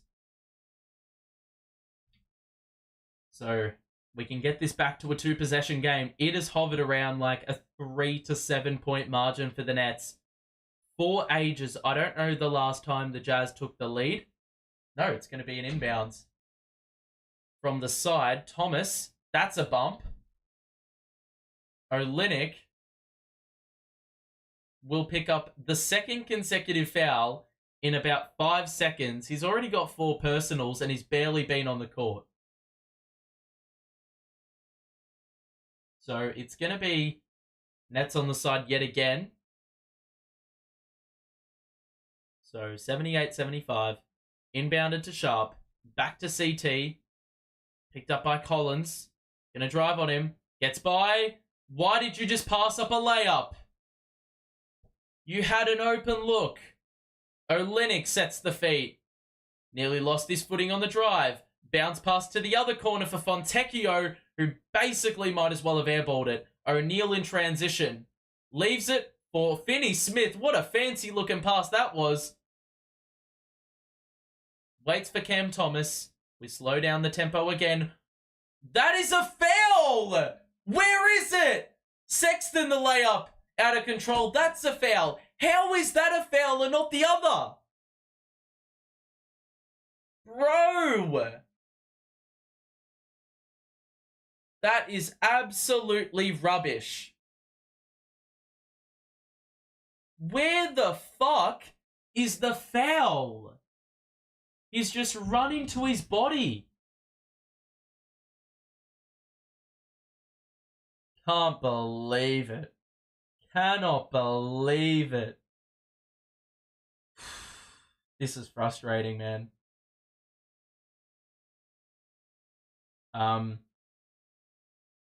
Stephen, welcome to the stream, buddy. I hope you're doing well over in the Philippines. Hope all is good over there, mate. Happy you're appreciating the commentary. Cam Johnson sucks. I think I can agree with that, actually. If you are enjoying the stream, let's get that like counter up. Come on, lads. Slacking off a little bit, ladies and gents. Come on, mate. No, I'm not that cut about it. But if you would like to drop a like and show your support, go ahead. And subscribe as well if you're new. We are very close to 1,900 subs. So if you'd like us to get to that mark, make sure to do so. We'll be back for Nets Knicks in a couple of days. So if you want to remain notified, you know the deal. Let's have a look at the box score as we face, well, nearly the end of the quarter. Kessler already has a double-double for the Jazz. They are not shooting it well at all. It is the offensive rebounds keeping them alive. They are still turning the ball over at a pretty poor rate. Sexton's been decent, but he's been slowed up in this third quarter.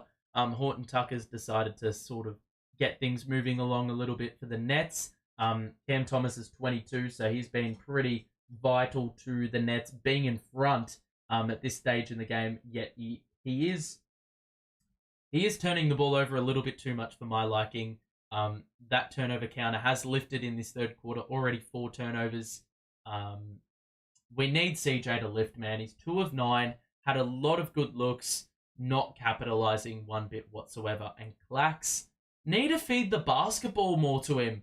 He's only had 3 shots, and I'm pretty convinced, even though that he'd have Kessler and Markkanen on him, I'm pretty convinced he could score over both of them.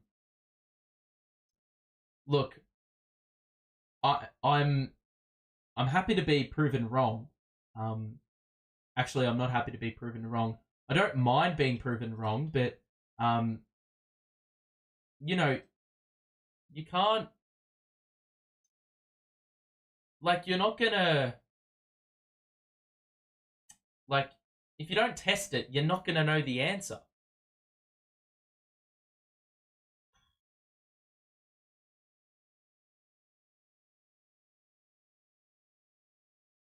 All right. 78-75, 2:58 remaining in the third, and Sexton makes the first. Of course, he was fouled prior to the timeout being called. Sexton is going to be the first player in double figures for free throws in this game. Free throws 19 and 20 for the Jazz. They make both, and it is back down to 1. Dinwiddie back into the game. And I believe Bridges is on the bench. Sexton's got 20. He is the high man for Utah. Has not scored a field goal, though, in this quarter. O'Neal for 3. Oh, my God. That was disgusting. Sexton gonna leave it for the trailing Chris Dunn. Back to Sexton. What is that defense? No one even bothering. No one even bothering trying to contest that. They are back in front. It's been a while. O'Neal skip past to Finney-Smith in the opposite corner. And that is a foul on Sexton. Surely they're in the bonus. We've had 3 fouls in like 2 to 3 minutes. What is that defense by the backcourt of the Nets? It's rubbish, man. So, 2-point game. Dinwiddie shoots a 3, and that's off. Hating the shot selection in this third quarter, man. Too many threes.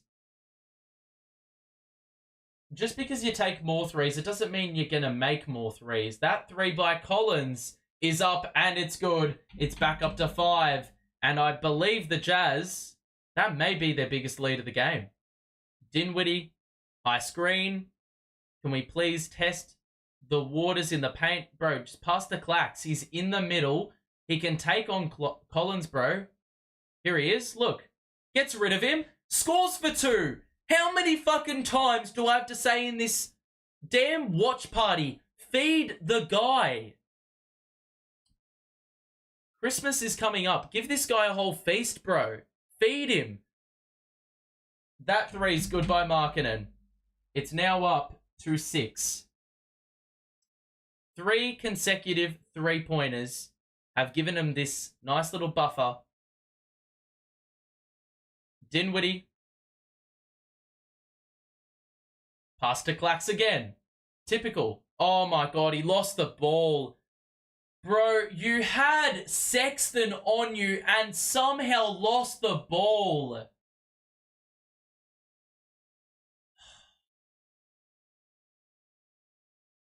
How is Claxton better against bigger players than smaller players, bro?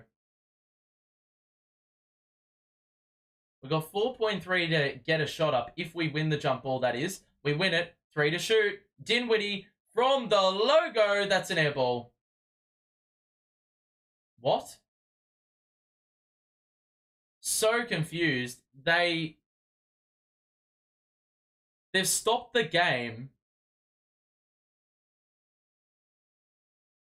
They stopped the game. It actually grazed the net or the rim, and the Nets got the rebound. Reset to 14. Dinwiddie, good change of pace, and it wasn't goaltending in transition. Done. Oh, what a lob. Agbaji for 2, and it is now an 8-point lead, and it's been thrown out of bounds. That's just excellent shit. And we've got a little bit of fire about this game now because Claxton didn't want to give the ball back. Almost to sort of dampen things a little bit. So we've really got to get to the break without having taken any more hits. Oh no. Sexton. Oh, what a change of direction. That was good defense by Doe, though. It was a contested mid-range too. Those are lower percentage. Thomas, pass to O'Neal, back to Thomas. Don't shoot this. Thomas, the layup. He's blocked, but he was fouled. It was good help defense by Collins, but I think Markkanen will be hit with the foul. So 2 shots. And man, what was the score at halftime? 59-54. We've been thoroughly outplayed in this third quarter. 34 points to what? 21? I actually think it's because we've taken more threes. We got a lot of free throws in the first half, and we were properly succeeding as a result of it. That second quarter, where the percentage is lifted on the interior, that's why we had the lead. So many free throws, and this third quarter, it's been a complete flipping of the script from what got us the success in the second quarter. Gone away from it, and it's no coincidence we're now down 6 potential for it to be more with the Jazz having one possession to work with here. Sexton the drive, the pass. Collins nearly put Clax on a post. They blocked it. And then Dinwiddie, you idiots! He's too worried about what he was going to do with it when he did get the ball that he never actually got the ball. Bro, Clax, what a block. But Spencer, with the most brain-dead bullshit I've ever seen, that we still could concede a three-pointer or a two.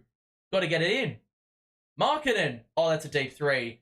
Oh, my God. If that went in, I was about to lose my mind. Three-quarter time. It's 88-82. It is legitimately a block party. But, bro, if we conceded a three after fumbling the ball out of play when we had a transition look, I may have just had to pack it up, honestly.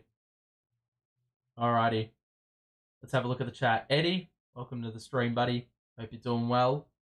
How are we losing? Well,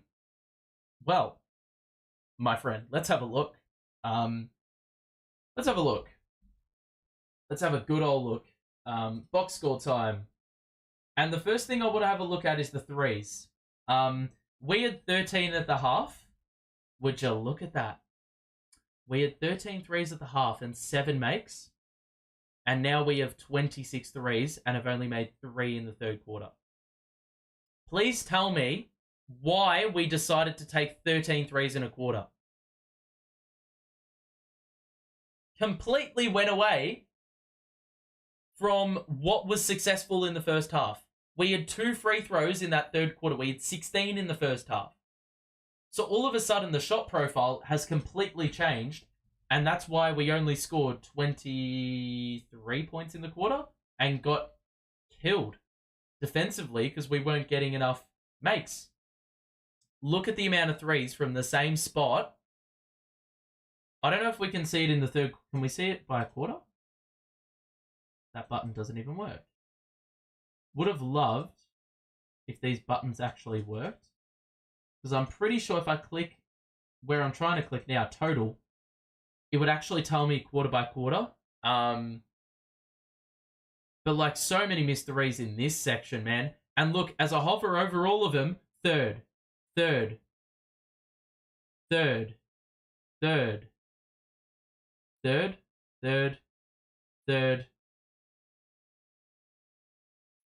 second. Like, so many threes in the third quarter, bro. The shot profile's just completely changed. Cam Thomas is 24. I don't give a damn. We've got to win the game first. I could not care less if you have 45 points. We have to win. And in the third quarter, we've let it really get away. So we got outscored by 11 in that quarter. The Jazz started making threes. Let's actually just... Okay, never mind.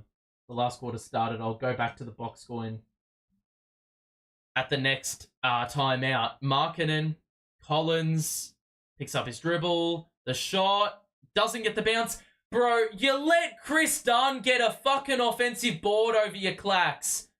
Oh my God. It's just a joke, man. That is so inexcusable. Shooting ourselves in the foot for stuff we can control, and it's very simple. It's all in the mindset. Bridges missed the layup badly, and now the Jazz in transition. Chris Dunn for the trailing Markkanen. The scoop gets the board. Did Claxton. It could have been a basket interference, but it wasn't. Dinwiddie will drive, layup, scores, and got Markkanen out of the way.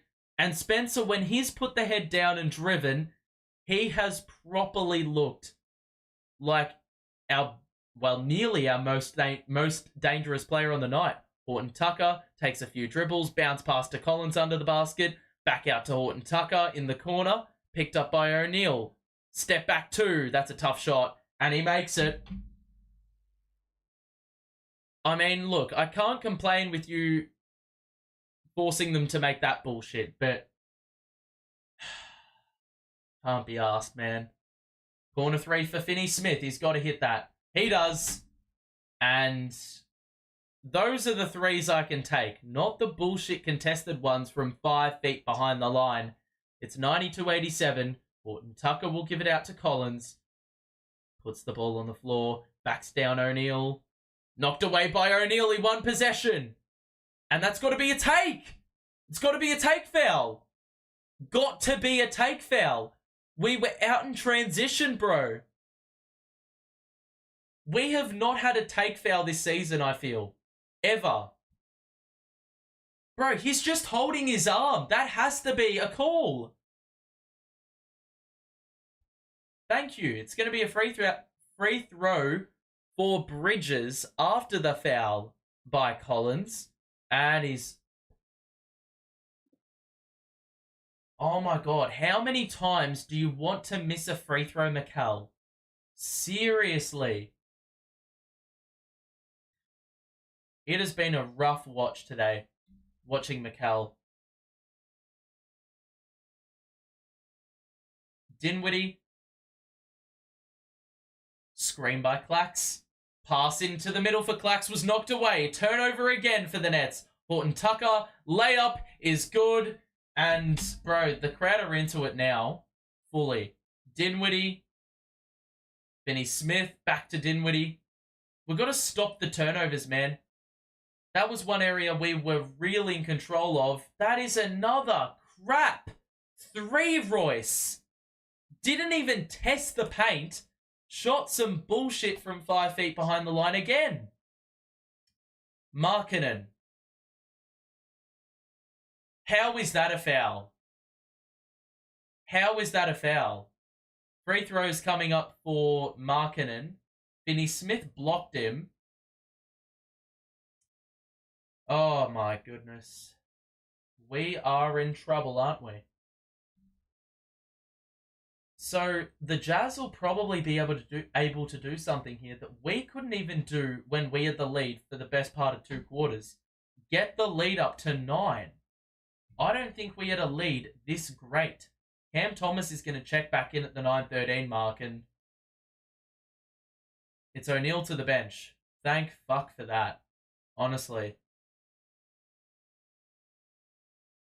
Where are we going to get the resuscitation coming from? Who's going to be the player that fully takes responsibility of this game? I feel like it could be another Dinwiddie 4th quarter masterclass again. If we do see a 4th quarter masterclass from anyone. Cam Thomas is picked up by Chris Dunn after the free throw was made. Chris Dunn is known for being a very pesty defender, so... Bro, the zone's working, man. We don't test anything. It's just the same lazy bullcrap, and Cam Thomas has to score bullshit, tough step-back mid-ranges like that. I mean, I can't complain if it goes down, but I can complain about the method. Markkanen, the layup, he blew it, but guess what? He was there for his own miss yet again, and another second chance point. Oh my god. Bridges is going to drive on Markkanen, and he got well past him, and he just blew the layup again. The Jazz have just been there every time we get to the basket. Every time the help defenders come across. Horton Tucker. Good pass out of Collins for 3. It's good. He's found his rhythm. It's a timeout. It's a 12-point lead to Utah. And all of a sudden, this lead's ballooned. And I honestly think we have shot ourselves in the foot with a number of bad rotations. And pretty poor game plan in the second half, if you ask me. Way too many threes. And also not enough attack. Well, enough attack. But, I mean, the contributions we need, we're not getting enough. We're not getting enough from the players that need to contribute. Clax only taking 4 shots is not good enough. I think he needs to have taken more. The bench, I think, we've missed the trick. Dayron should not have played 13 minutes in a game. The game's not done. But in a game where Utah are out rebounding us by 11, and they've gotten 11 offensive rebounds, Dayron has to be the guy playing. He has to be playing. It's really that simple. I'm trying to look at where we're losing out here. We've scored 4 less shots. We've had 1 more 3 made. They've had 5 more free throws made, because they're shooting a little bit better from the line. Turnovers. They've had 13. We've had 11. Right. I don't know where this win's going to come from. Jalen Wilson played 5 minutes. He's a good rebounder. I would have just played him. Honestly. It's going to take something special for us to get back into this game, because right now they have got the wave of momentum. Yet again, it is a couple of players weighing us down. We can never have a performance where every single player decides to perform. It's always a good performance by one player. It's going to be probably another game where Cam Thomas scores 30 or more, but we lose because we have no one around him. Like, the right players are taking the shots. The bad thing is the conversion has just been absolute dross. Already conceded 101 points. Bro, we conceded 54 in the first half. This happened a couple of games ago as well with Denver, I think. Or maybe the game before that. Oh, shit, I just realized Cam Thomas wasn't the, I gotta fix that. I said Cam Johnson was the player in the spotlight. That was a mistake. I didn't change it. Shit. Cam Thomas. There we go. All done. All fixed. What are we going to do here? Finney Smith 3 is good. Bro, I'm telling you, just play Finney Smith down the stretch. Honestly. Because, I tell you what, CJ doesn't look like he has a sniff of scoring a 3-pointer in this game. Yet he is playing right now. Horton Tucker lost the ball, and it was fumbled out of play as he tried to regain his own... Well, he tried to regain possession. I don't even know why I'm trying to overcomplicate my commentary. Dinwiddie. We're playing small ball. I'm a fan of this. Bridges for 3. It's off. Johnson knocked it back. And Dinwiddie was able to get it. Pass to the corner for Finney Smith. It's open. And it sits up the top of the backboard. That was a good look. Johnson is down. And he got absolutely cleaned up by like 3 Jazz players. He doesn't look great. He could very easily be concussed here. I actually don't know how they didn't call a foul. Oh, okay. Well, never mind. You can't call that. That's just incidental. He got hit by probably 2 forearms. 2 different individuals there. So, yeah, right in the noggin. I don't know if he's either shaken up or he's concussed mildly or it's a broken nose sort of issue. That would have been a big, big 3 to make by Dorian Finney-Smith, but unfortunately they can't all go down. CJ is...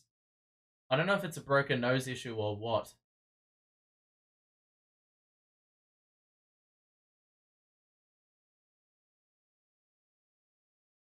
I think this is all protocol and procedure. Let me have a look at the chat. If you are enjoying the stream, make sure to drop a like, and if you are new, make sure to subscribe as well. We'll be back for Nets Knicks. Hopefully a little bit of a better performance because we're playing a better opponent in a couple of days. So, yeah. Nets are garbage. Well, at the moment we are. Second half, the strategy has been awful. Jazz got it. I don't see any signs that show us coming back. Well, I thought we were done and dusted against Golden State when I was watching the last quarter of that game, but we somehow managed to wrestle that one back. Cam Thomas deserves a better team, honestly. In this game, yeah, he is nearly like a lone shining light. Spencer Dinwiddie's been pretty good. He's been pretty good. Spence will never get praise when he deserves to be praised. That's just not a foul, bro.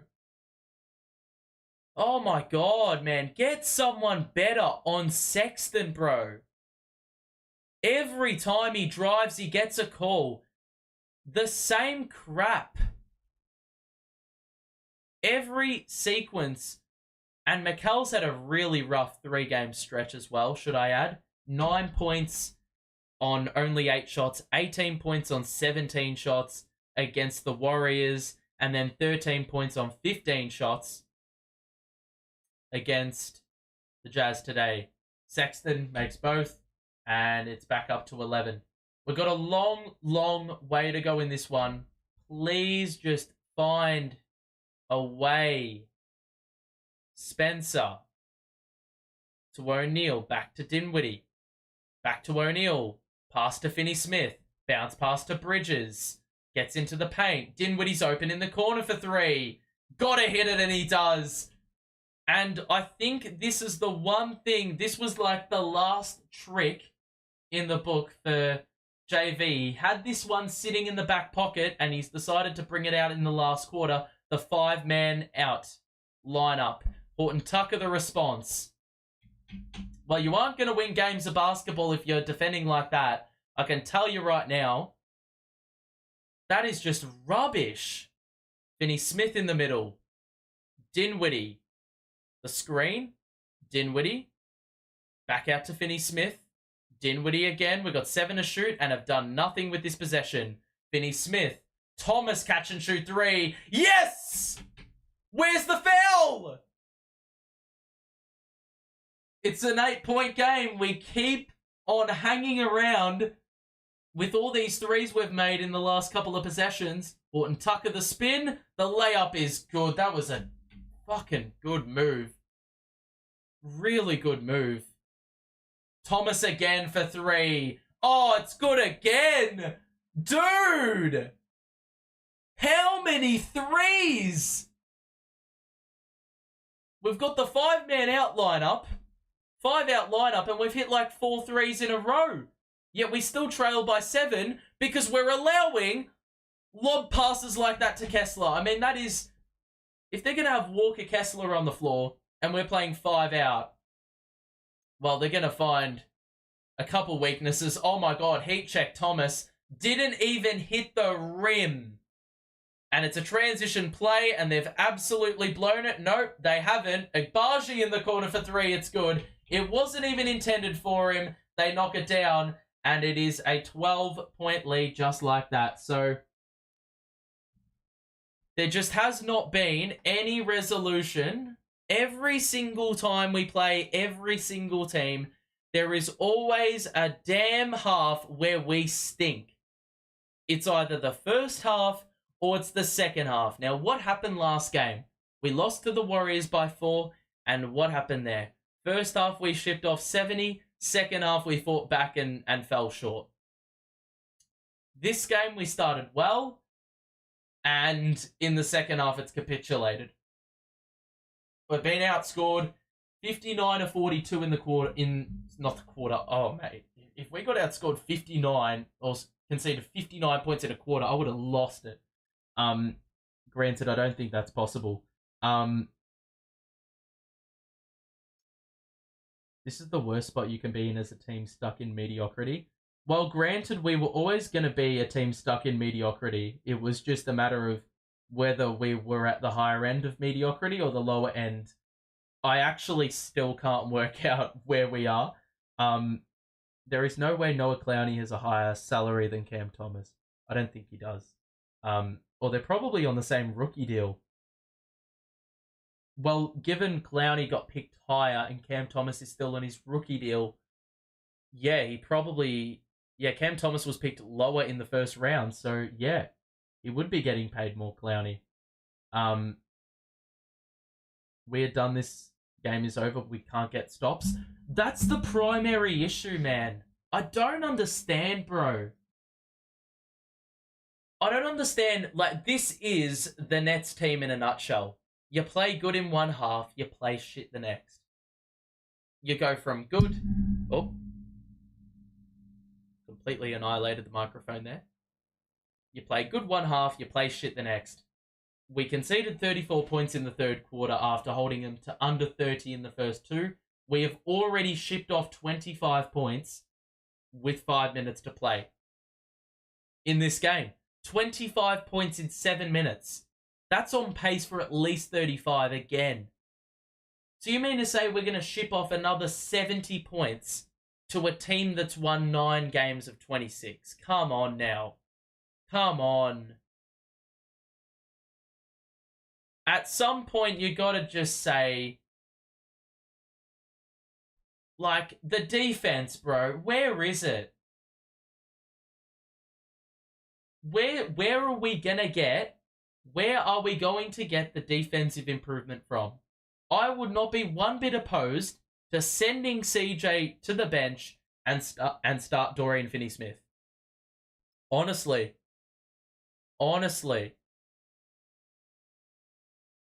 So we're deciding to play O'Neal with Dinwiddie, Thomas, Bridges, and Johnson. So Finney-Smith isn't even on the court. That is hilarious. Johnson, O'Neal, Bridges was open in the corner, man.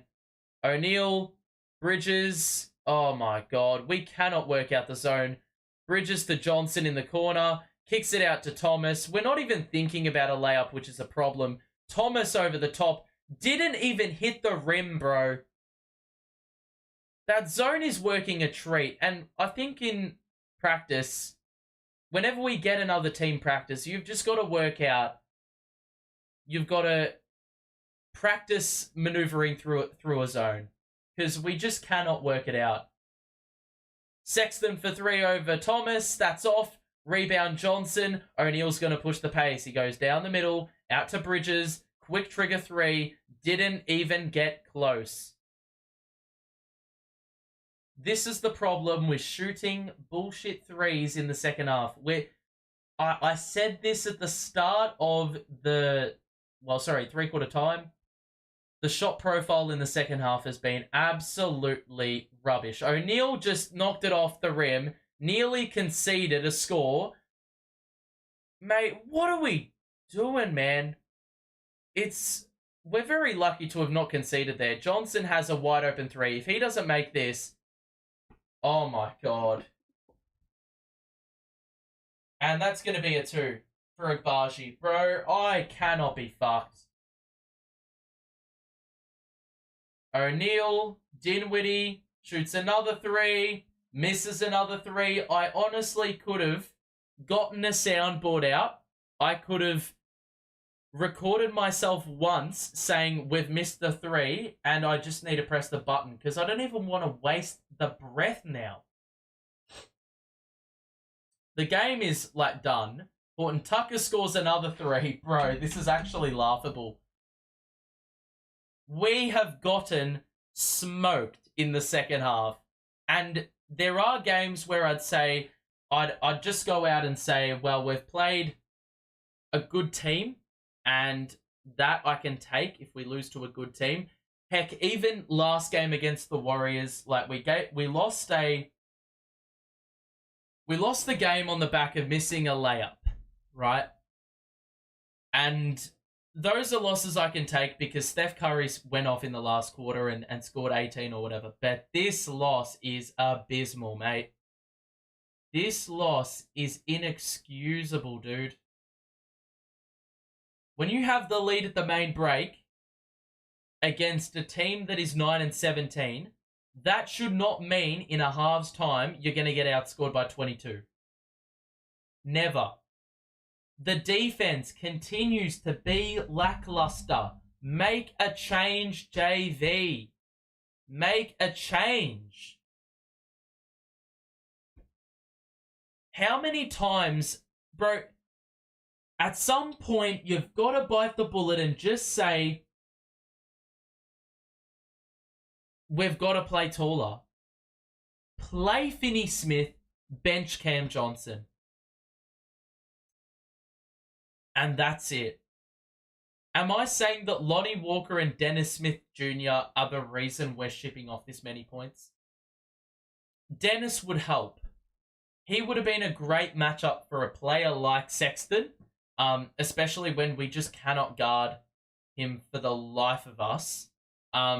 It looks like we don't think the game's over. Wait, no, we do. We do. The entire starting five is on the bench. And we're playing Jalen Wilson and Harry Giles. Yep, that's it. We've literally thrown in the towel. That is just... I cannot believe we've lost this by this much.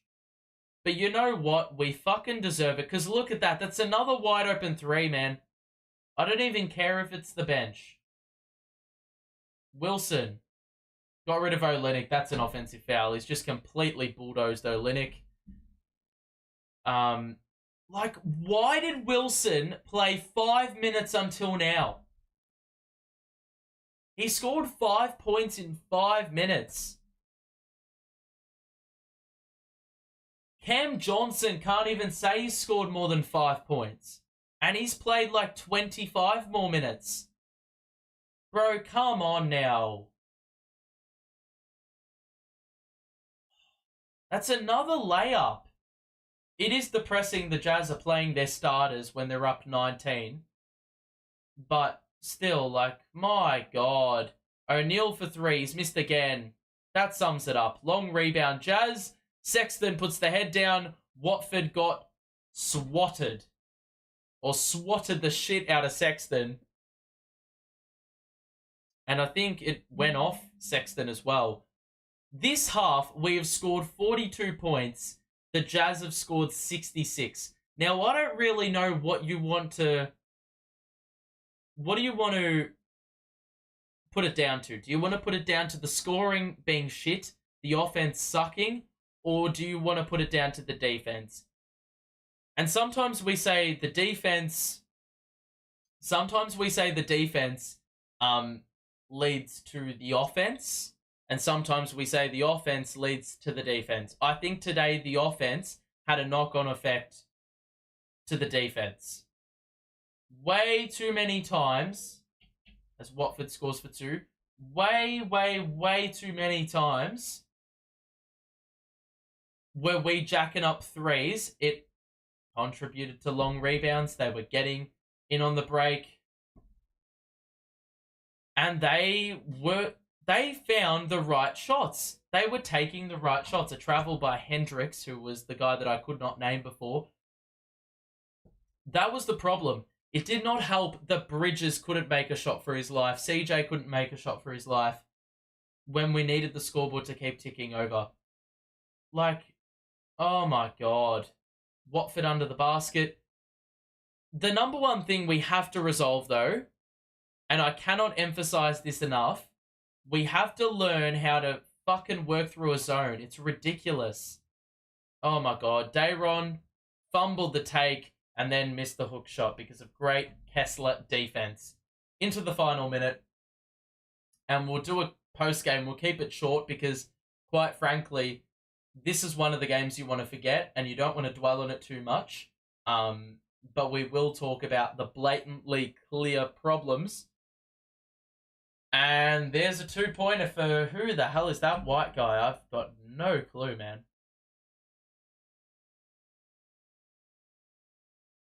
Watford misses a layup. Dayron with a putback and 1. I really don't know why he did not play Dayron sharp in the second half. He didn't even think about it, JV. Who do I put this down to? I put it down to more, like, some games I can...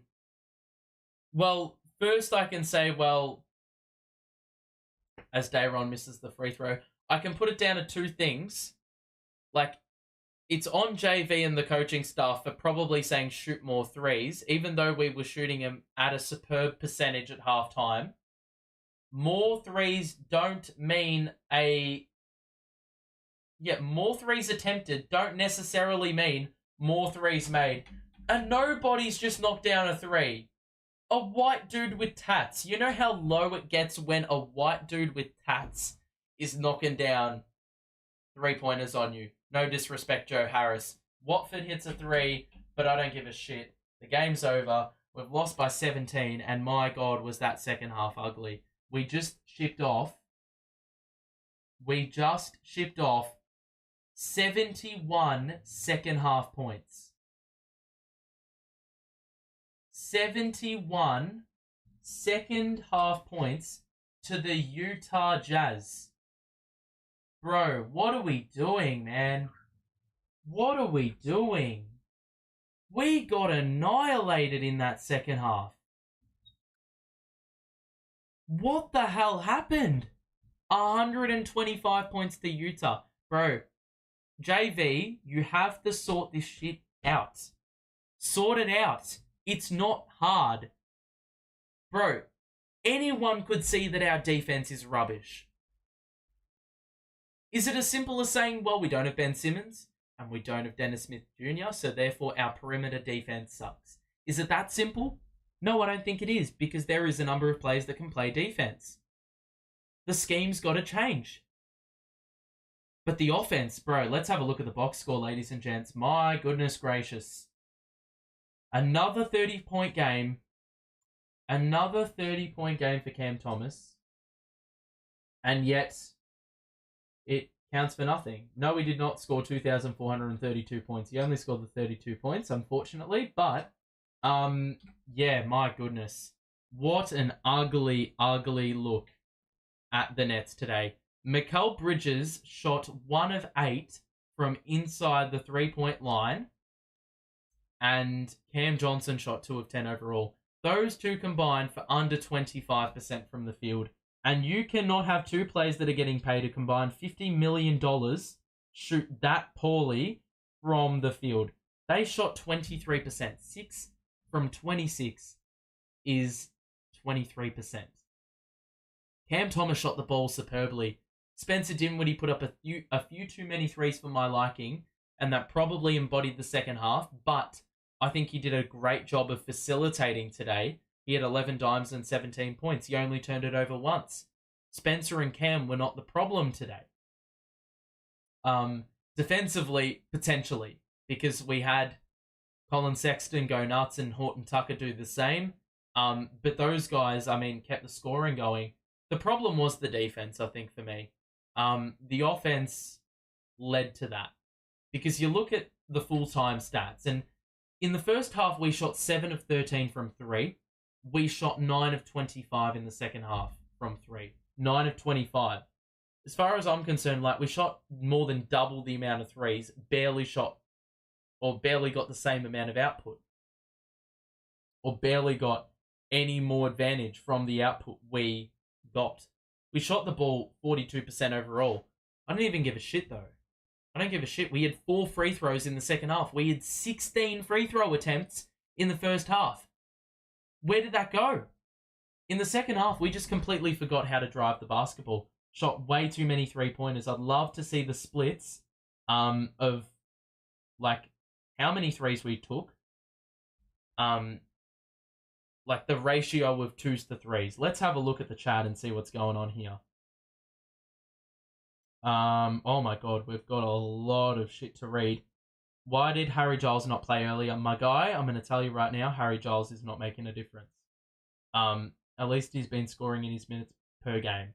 Harry Giles isn't resolving the issue. We didn't even play Day'Ron Sharp. So how are we going to play Harry Giles, man? Just think about this. We played 10 guys last night and one guy has a third of our points. It is ridiculous. I said every game I'm just not sold on CJ. He's not doing anything to warrant being sold on him. Defensively, he's not great. From the field, he's shooting it like trash. I honestly think he has to come off the bench. Seriously.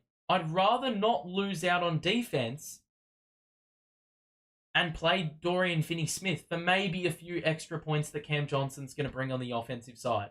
because we are getting cooked defensively. 71 points conceded, bro. Trades got to be made and coaching has to be better. Trades won't resolve the issue because you're not trading Bridges and you're not trading Johnson. Those two shot it abysmally. And the scheme wasn't good enough. You could get whatever defensive plays you want. We've already got a number of supposedly good defenders in our team, and we've shipped off 125 points. The system is the main issue. Once we come up against good teams that can shoot the ball, it's curtains. We don't even need to come up against a good team that can shoot the ball because we played the Hornets and gave away 21 threes. You play the Jazz today, they were shooting like 4 of 18 from 3, and you look at the results at the end of the game, they shot 10 of 16 in the second half. It was absolutely like a complete identical view of the first half against Golden State. We gave away 10 threes against the Warriors. We gave away 10 threes in the second half against Utah. In the first half of the Warriors game, we shipped off 70. In this game, we shipped off 70. And the Jazz were not shooting the ball this well in the first half. I can tell you right now. So it's really pitiful the way we played in that second half. The backcourt for the Utah Jazz cooked. Sexton didn't shoot the ball well, but he got to the line, and that's something that we didn't do at all in the second half. He had more free throws in the second half by himself than our entire team. That's staggering. And Horton Tucker went nuts from 3 as well. We just let players who don't play well, historically, we let them play well against us. They had 51 rebounds to 36. They were just more reactive. Yeah. We really should have had Ime Udoka. I'm not going to think about what should have happened. I'm going to talk about what's happened now. Please tell me what good coach is on the market. I don't think there is one. We've got to live with what we've got. And it's going to take hard conversations. Really hard conversations. I was watching the All Access a couple of weeks ago. And the All Access gave us insight into the rooms, and JV talked about hard conversations. These conversations need to happen after games like this, because this is just you can't stand for this. 125 against Utah. Players should have been making their shots. Equally, the coach needs to hold himself to account as well. The plan is not good enough. It's not.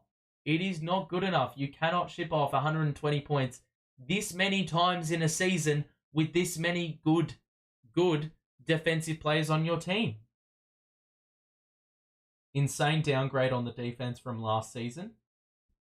It's because we don't switch anymore.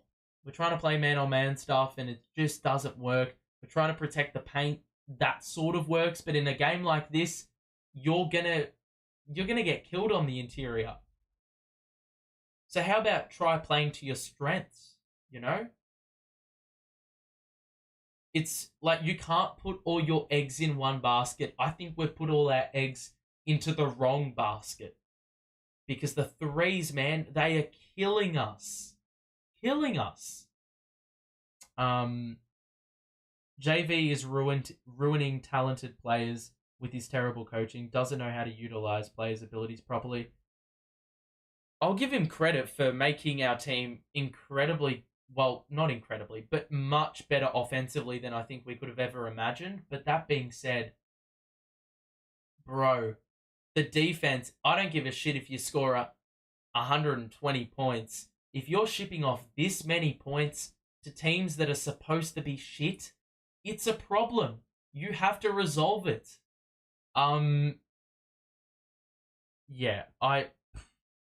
Man, Harry Giles will never be able to make a difference if he is always only playing the last 2 minutes in garbage time. I just Harry Giles isn't resolving the problem. He's just not. If we're going to keep it real, in a game like today, their centers would have feasted if Harry Giles was the 5. That's, of course, my opinion. I just don't like the Harry Giles obsession. I'm not saying like in my eyes, the Harry Giles obsession is pretty unjustified. He's played garbage time minutes, so yeah, we need to see him play regular minutes to see what he's made of.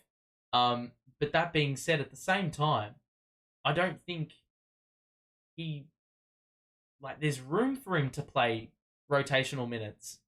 Dayron and Clax, I don't think were our worst 2 players today, even though the plus minus indicates that Clax was getting, well, he was a part of one of the shittest lineups humanly possible.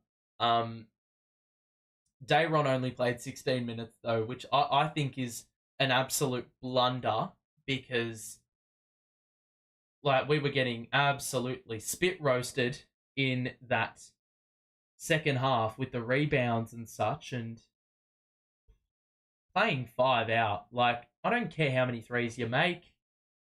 If you can't get the stops, it may work against a smaller lineup, but not against a team running a 7'2" center. It's not going to work. Let's have a look. Honestly, a trade would make a difference. See if you get a good all-star level player. You can afford to make this. Those players can drag you out of that. I don't think we should be making a trade for an all-star that potentially or isn't going to move the needle enough. If you're going to trade for an all-star, it's got to be an all-star that makes the world of difference, that can get you into the top 4 seeds or helps you have an impact in the first round going in there as a 5 or a 6 seed. I don't think we can get one of those players without completely gutting our roster. So I don't think we need to make huge changes because we're going to be this mid sort of team all year, but I don't think I can deal with us shipping off 125 points. Those 2 Pistons games next week, I am very, very concerned. Or later this week, I'm very, very concerned. Very concerned. Because I have a very, very funny feeling that they are going to break their win streak against us. This trip 1 and 4 was a slight failure as most expected, 2 and 3, but we're hoping for 3 and 2 at least. This should have been a win on paper. The last game could have easily been a win as well. But as we know, you can say all this shit on paper. You can look at it on face value, but it doesn't matter if they don't deliver. They don't set the precedent at the start. Today wasn't a bad start, but if you don't have players holding their own, carrying their weight, being reactive, being more energetic, matching the standard that the Jazz were setting, it doesn't matter what players you have. You could have James Harden. You could have Kawhi Leonard. You could have LeBron James. You could have Luka Doncic. If you don't have the right mindset and mentality, which I don't think we had today, you're not going to win. It's that simple. Not sure if this is correlation or causation, but every time CT seems to have a scoring outburst, we can't capitalize on a W. What do you think attributes to this? Well, it's interesting because I did. Wow, I couldn't even say anything right there. I just staggered, had a bit of a fit. There was a stat I found on Twitter. Now the 1 and 5 record, now 1 and 6. That's our record with Cam Thomas scoring 40 points. His second options in 5 of those games were Claxton, Edmund Sumner twice, TJ Warren, and Raekwon Gray. So that's primarily because he's got no one with him carrying the weight. In this game, we only had 4 players in double figures. We only had 1 player score above 20, and that was him. And we shipped off 125 points. So if you don't have anyone else scoring above 20, then best believe you're not even getting close to 120. And that's the reason we didn't win today. You can't just look at things and say, oh, he's 1 and 5. And have no context to every single one of the games.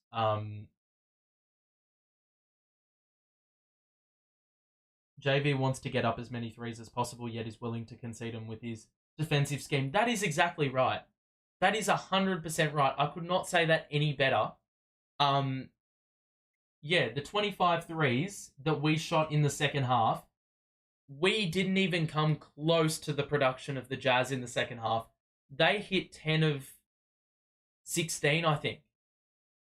In the first half, we hit 7 of 13.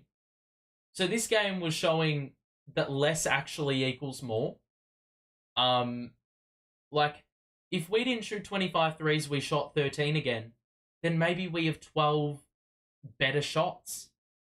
Maybe we make 6 of those. Maybe that leads to us getting more stops defensively because they could not run in transition. You know? Let's have a look. Will I be doing these streams for Carlton games? No. Because the reason I do net streams is because I can't be at the games. And I want to talk to Nets fans. Carlton, I can actually go to the games. So that's why I don't do streams for it. Want to live in the moment, you know? We've got the Knicks now. It's not Cam T puts up good stats because he's a good, consistent player who understands his role as a scorer, and he does that. But the rest of the team just doesn't. And that puts in the narrative. Just look at the other stat lines, how people can still think it's because of Cam Thomas. I just think it's a really shallow take. Although the thing is, saying that Cam Thomas does his role because he scores, I think, would be letting him off lightly. Because as an NBA player, you're not just supposed to score the ball. Defensively, you have to hold your own. And ultimately, Cam Thomas did score 32, but he did have his direct matchup scored 29 on him on a good efficiency. And he scored 5 threes. So I'm also going to hold him to account because I want him to be better and I want the team to be better. It's that simple. The reason I get frustrated at people or players is because I know they're better than this. The reason I get frustrated at us conceding 125 to Utah is because I know they're better. They've got players on this team that should not be shipping off 125 points as a collective. It just should not be happening. What would I change about the team if I had the option? Oh, wow, where do I start? Change the defensive scheme? That's just the thought. Because I cannot be asked giving away threes at above 55% in a half again. Every game, something like this happens, and you can see up the top, up there. I'm not pointing at the KD poster. You can see, like, first half, 28 points, 26. Second half, we start shooting more threes. All of a sudden, we can't score. And all of a sudden, the Jazz are starting to score in transition. Our defense is not set. We concede 71 points. Because the first instinct is to protect the paint and collapse. And we completely forget what defending the 3 actually looks like. So, yeah, it's rough. I'm so sick of seeing Cam Thomas put up numbers only for it to go to waste by bad coaching and poor play from his teammates. As I've said multiple times, Cam Thomas has scored 32. And yes, that is, well, he was a lone hand offensively.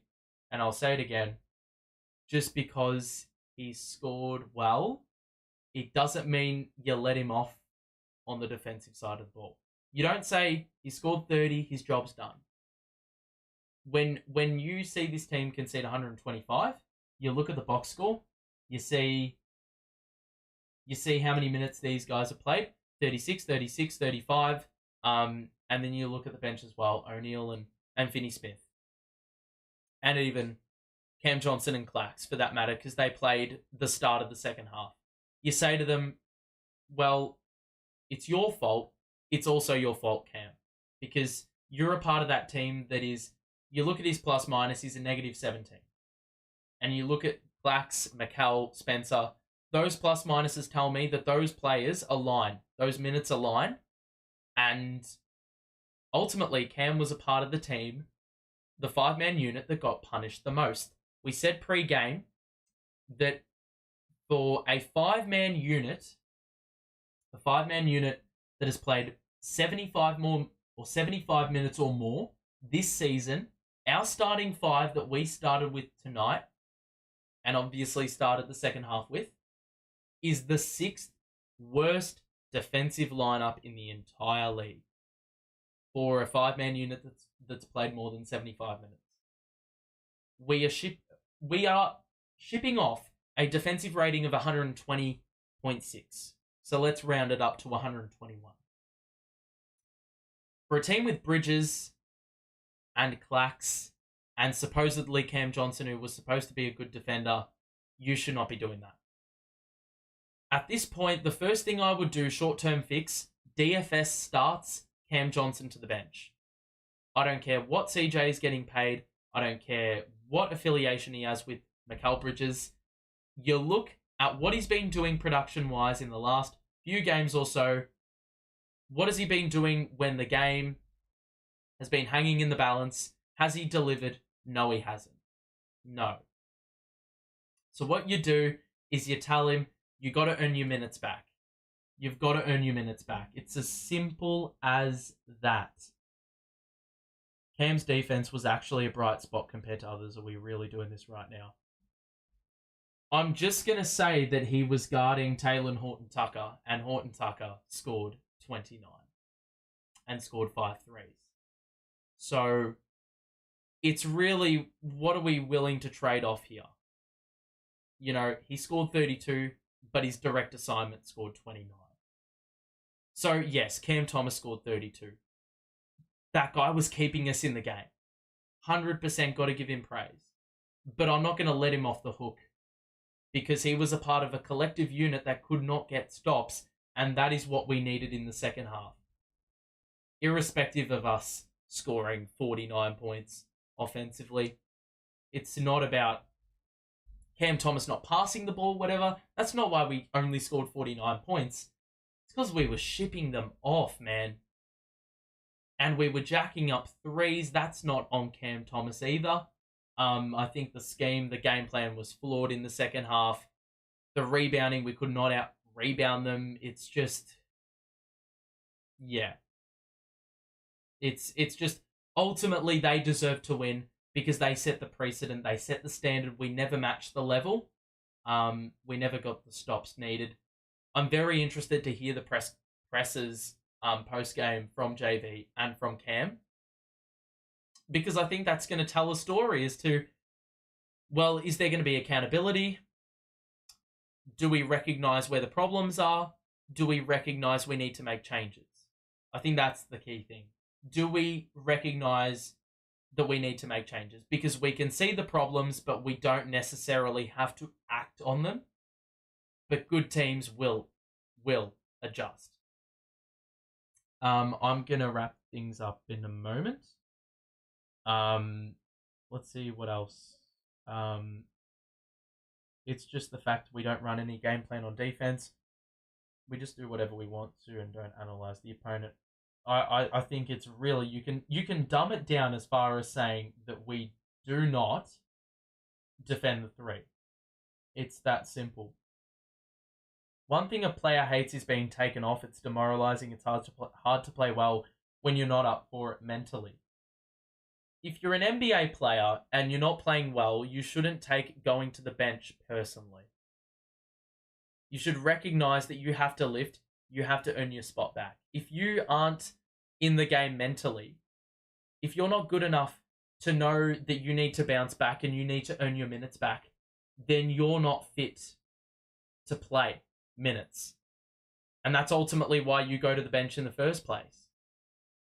Because you're not warranting the minutes that you've been getting in the starting 5. So if you can't take a bit of criticism and say, well, I've been shit, I need to lift, and use that as motivation, well, then you're not good enough if you can't use that as fuel to get better. If you're getting butthurt by that, well, then why would you want the guy running around 30 minutes a game with such an attitude? That's just my perspective on things. professional players are human too.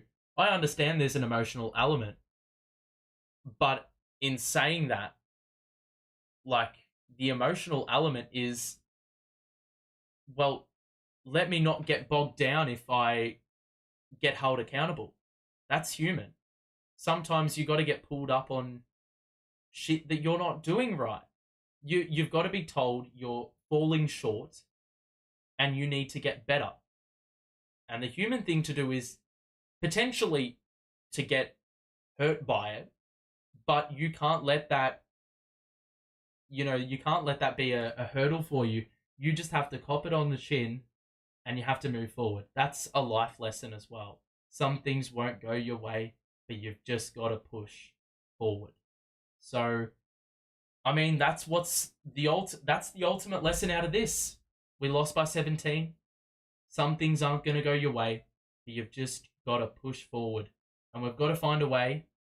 But, I mean, it's going to be interesting to see the response. We've got New York next. What a game. That's going to really test us. Well, God forbid, if we come out the gate against New York playing the way we did to end this game, we're screwed. We need to play a full 4-quarter performance. And if we don't, well, you can kiss that game goodbye. So, yeah.